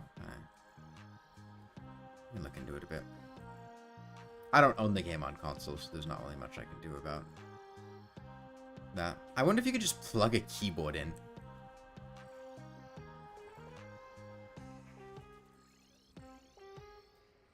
I don't recognize this song. This must be for a DLC region I didn't go to, I think. Oh yeah, so I got the I got a couple of DLCs for Dead Cells. I don't actually know which content was DLC and which content was not DLC. I got the Queen DLC, which I assume is, you know, that one's pretty obvious. You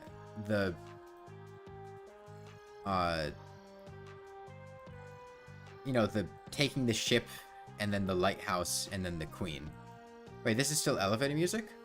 I don't recognize this elevator music. Does the elevator music change if you stand in the elevator for a long time? I only remember one elevator music track. Is the elevator music just really long?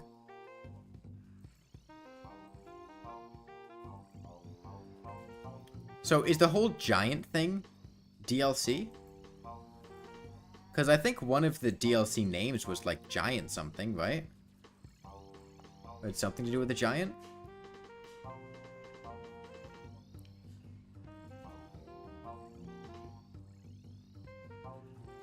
think it's random.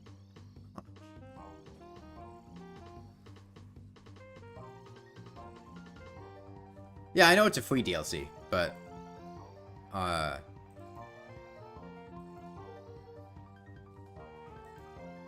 there were 3 DLCs that I got. There was the Reign of... or the Giant DLC, the free one. There was the Queen DLC. And then there was one other DLC. I don't remember the name of it. I don't actually know what that DLC added.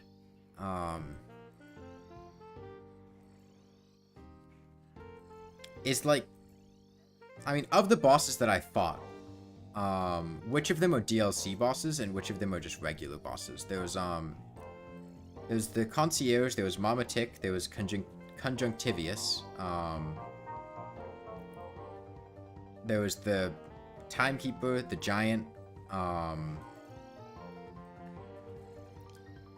the 3 asshats, the Lighthouse, the Queen, Hand of the King, the Collector.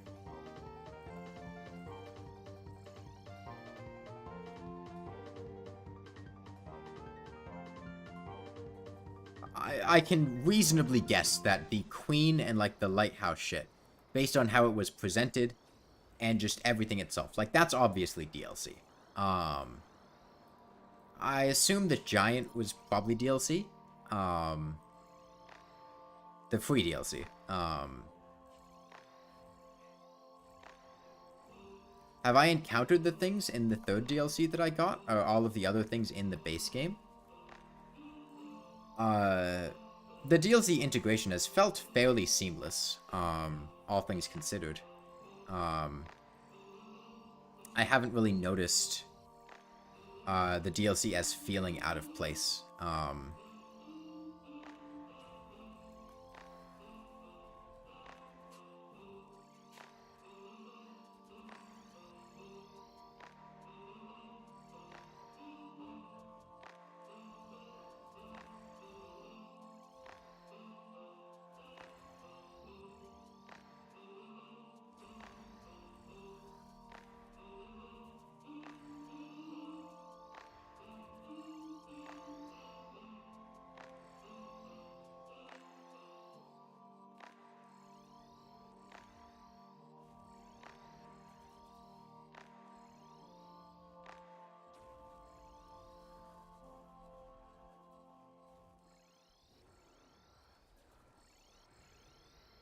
Okay.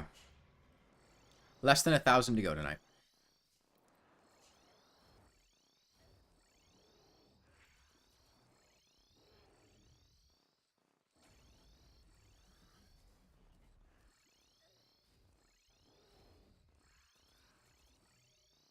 God, I am looking forward to sleeping tonight.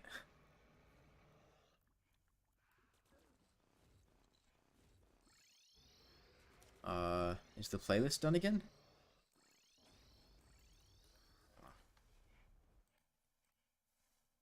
Why? Why do you keep... It keeps doing this shit. This right here. Why? Why does it keep doing this? I don't want you to pause the video. I want you to play the video.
Hang on. Give me one sec.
Okay, I'm back.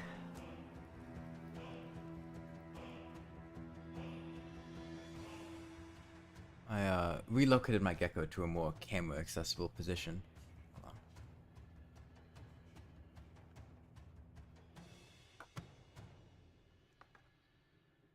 She's up. She's up there.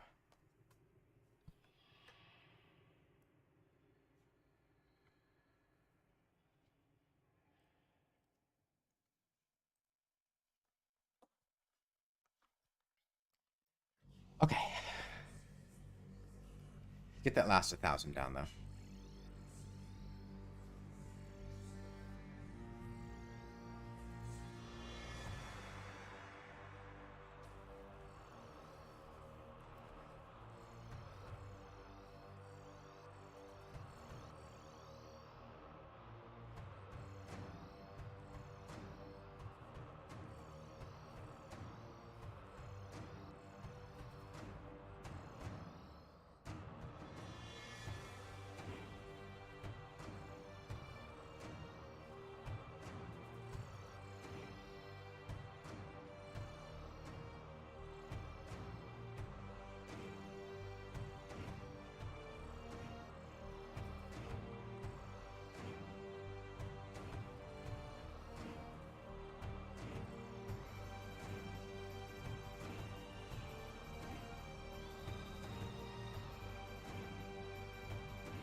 keep getting turned around somehow, and I'm not sure how it keeps happening.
Okay, 900 to go.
Damn, that clipped me? Oh.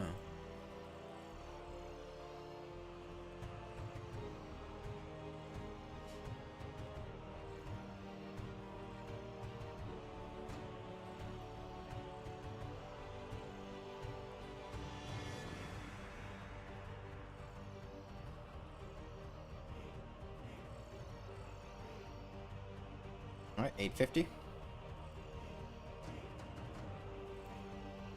God, I cannot wait to go to bed tonight.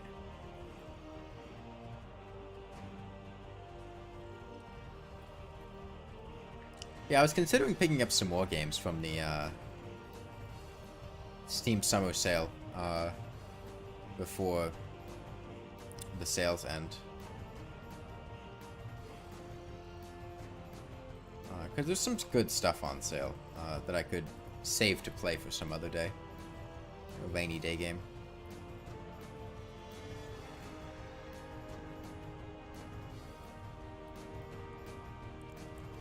Oh.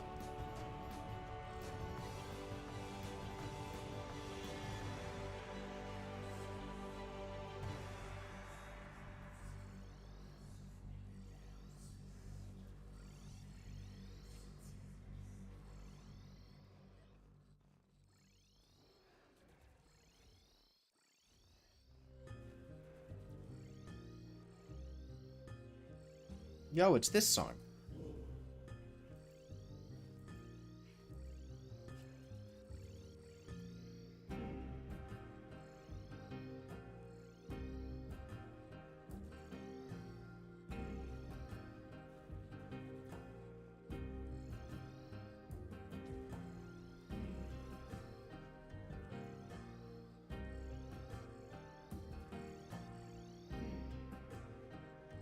Yeah, I think my plan is going to be to stream roughly 3 times a day,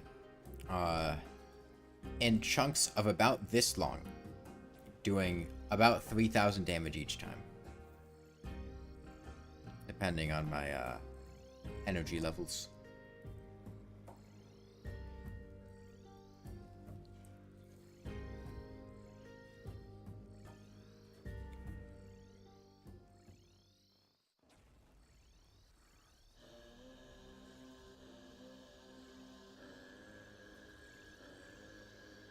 What is this song?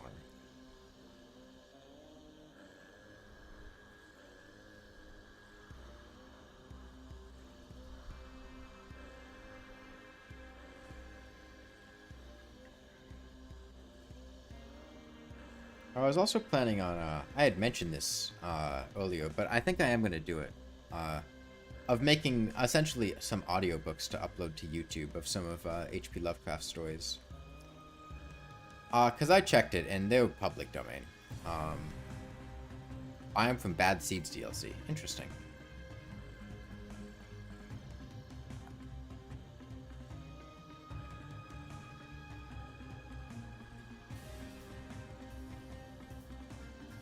But yeah, they were fun to read on stream, and I could do a much better job reading them in a recorded video form.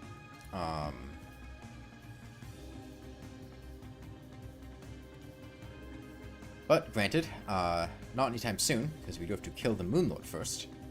Oh.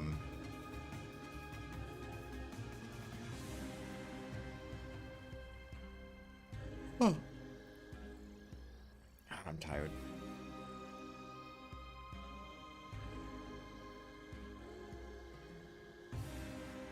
I'm really sleepy. I think I'm going to call it at 2,500 and not go to 3,000. I don't know if I have that last half hour in me tonight. I'm still really tired from... I stayed up really late doing the pillars the night before this. So I didn't actually sleep that much last night. And as a result, I'm just really tired today. I mean, I took a midday nap for several hours after the first stream. So I think we'll just go down to 213,000. And then stop there. How long am I expecting the Fell Moonlord fight today to take? Over 100 hours. Beyond that, I don't have an estimate. I would expect the hands to take 75 hours. And then I do not know how long the eye and core would take beyond that. I don't know how fast we deal damage to them. I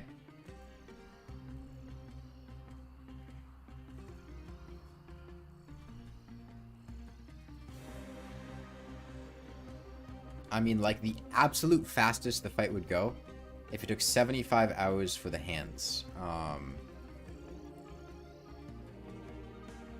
I think there's, like... There are about 80,000, 138,000 HP left. We'd have to deal about 130,000 HP. Let's say, you know, optimal circumstances, we'd be dealing, you know, maybe 3 DPS. 3 DPS is 180 damage a minute times 60. 6,300, about 10,000 damage an hour.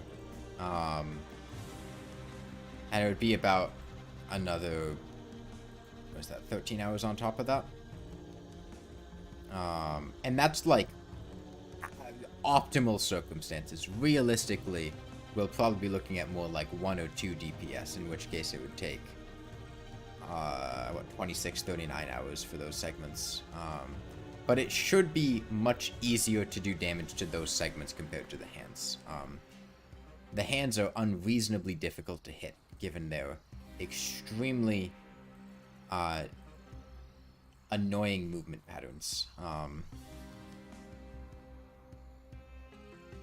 We do have to make sure to kill the top eye last, because there is a... the Moonlord's self-healing mechanic is tied... It's not tied to what phase he's in, it is tied to his top eye. If his top eye is alive, his tongue goes out on a 15-second cooldown, and it alternates with his Phantasmal Death beam attack.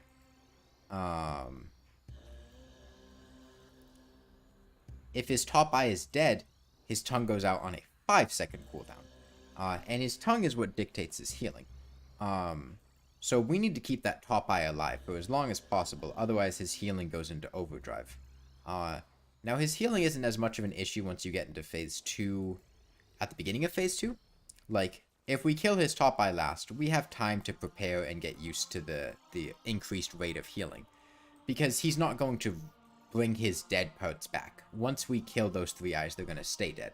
Worst case, he just heals his core up to full, and we figure out how we deal damage to the core. And we have time for that. What we don't have time for is sitting here in phase 1 trying to whittle down these side hands if we were to kill the top eye prematurely, and then we have, you know, very brief periods of time. Gecko jumped. I heard her jump. One of the most unsettling things about living with my gecko is, I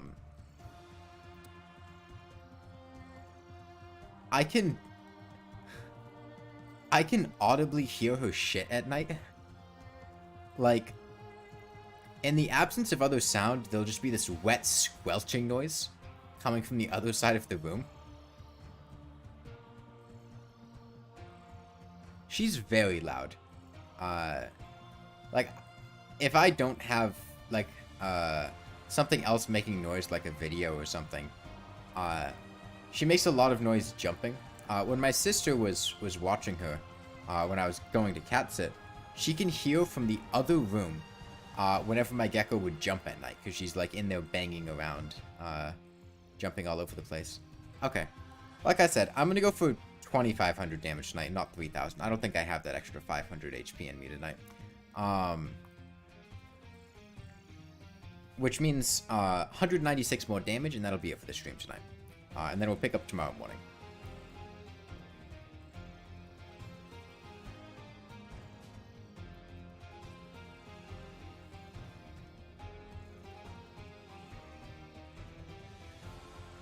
We gotta heal a bit. We have the shiny stone though, so we can just do a little bit of sitting still. And hopefully recover some HP off of that.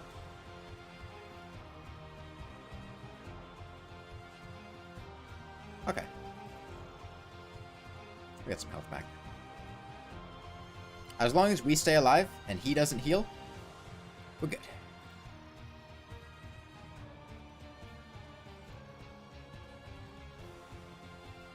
Oh, I'm tired.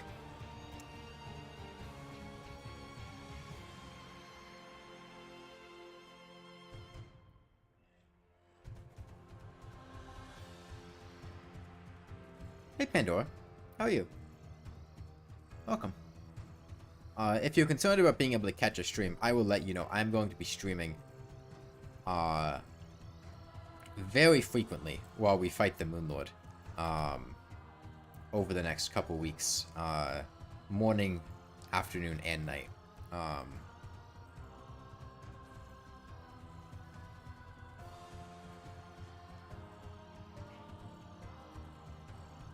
Oh.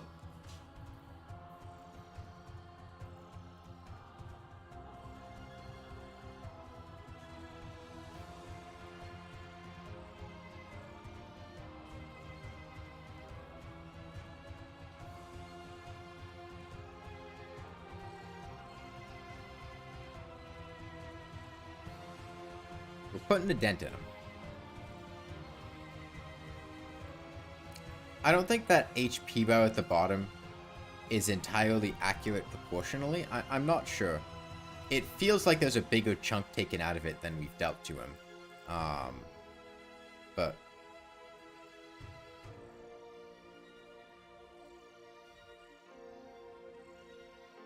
Oh.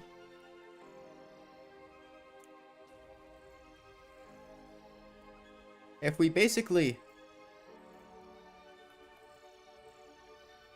If we consider each day individually as, like, each day we're just fighting a boss that has 10,000 HP, and we just need to do that, 20 times in a row or whatever. Looking at it in that framework, it sounds a lot more manageable, yeah?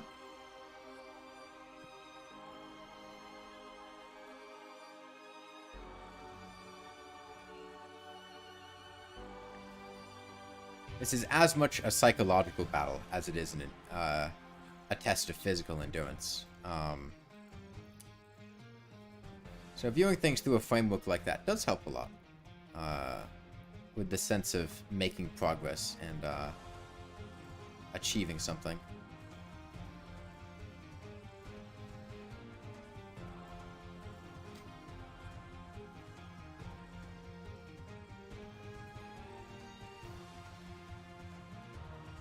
We'll have dealt 4,500 damage today, which is, I feel like a good starting point. This was also in addition to finding out how to kill him in the first place, and we started at midday. If we keep this pace up, we'll be good.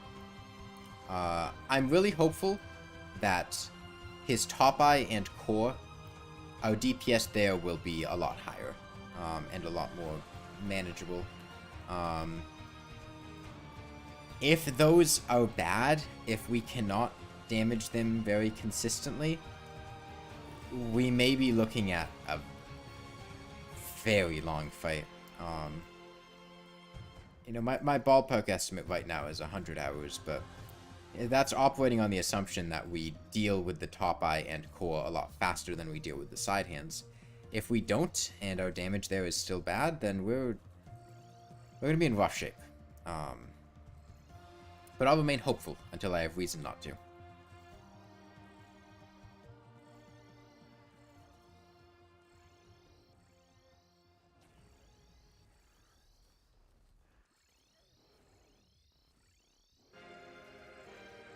Okay, 100 more today.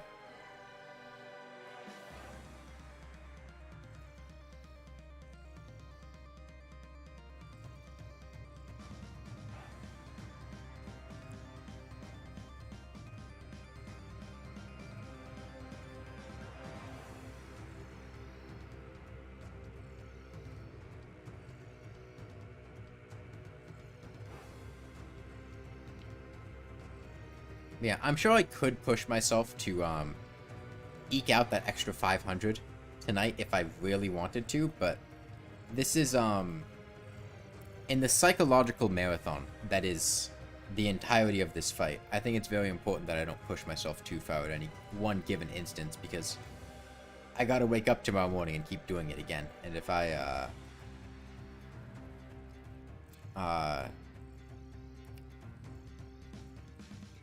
push myself too far, I may end up making less progress in the long term.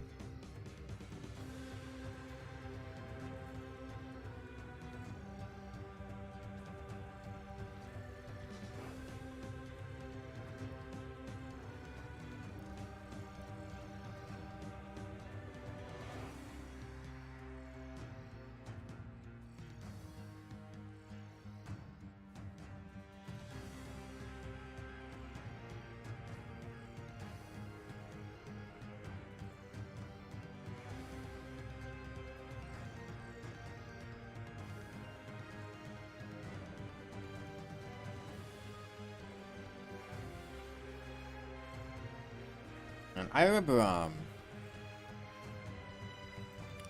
the first of these challenges I had done would have been, wooden bow only Moonlord.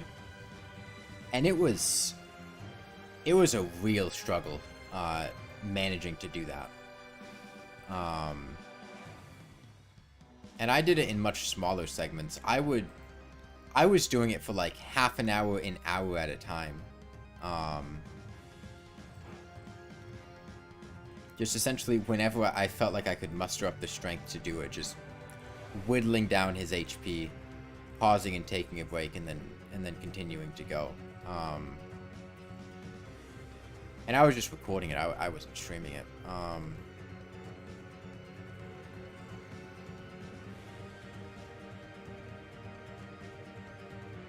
And that was before I really had my YouTube channel.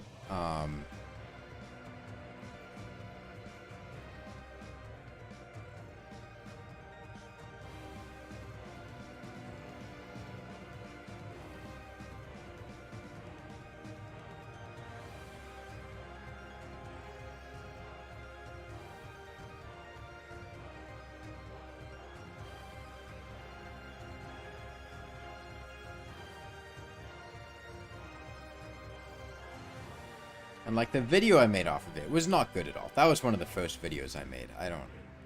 It has some charm because it was one of the early videos I made, but like in terms of editing, I made it on my old laptop. I didn't have a good sense of timing. It's not narrated. There's like a couple pieces of text that come over. It's a very underwhelming video, but it holds a special place in my heart as the first one of these that I had done.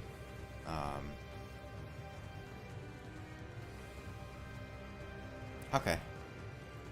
6 more damage, and then we'll call it there for the night. I guess one more cycle. I'm gonna pause after he sends out his tongue, just to make sure we don't get stuck in an inopportune location. So we're going to go now. Okay. We'll stop there for the night. She is up here. Hold on. Let me turn on the actual light.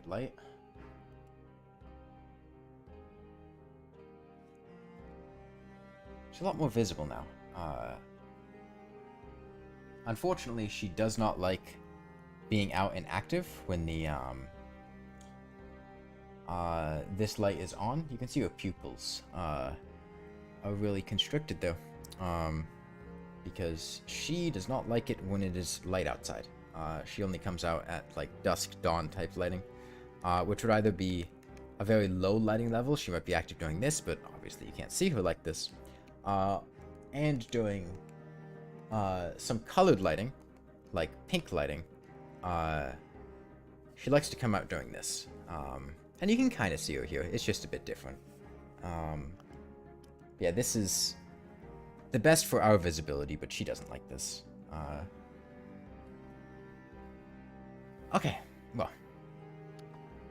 I am going to be back tomorrow morning, doing more of this. And hopefully, tomorrow, I think I'll set the goal for tomorrow of breaking 200,000 HP. Right now he's at, what? 213,000? I think? Or 214,000, one of the two. We might not break 200,000, but the goal I'll set tonight will be to break 200,000 tomorrow.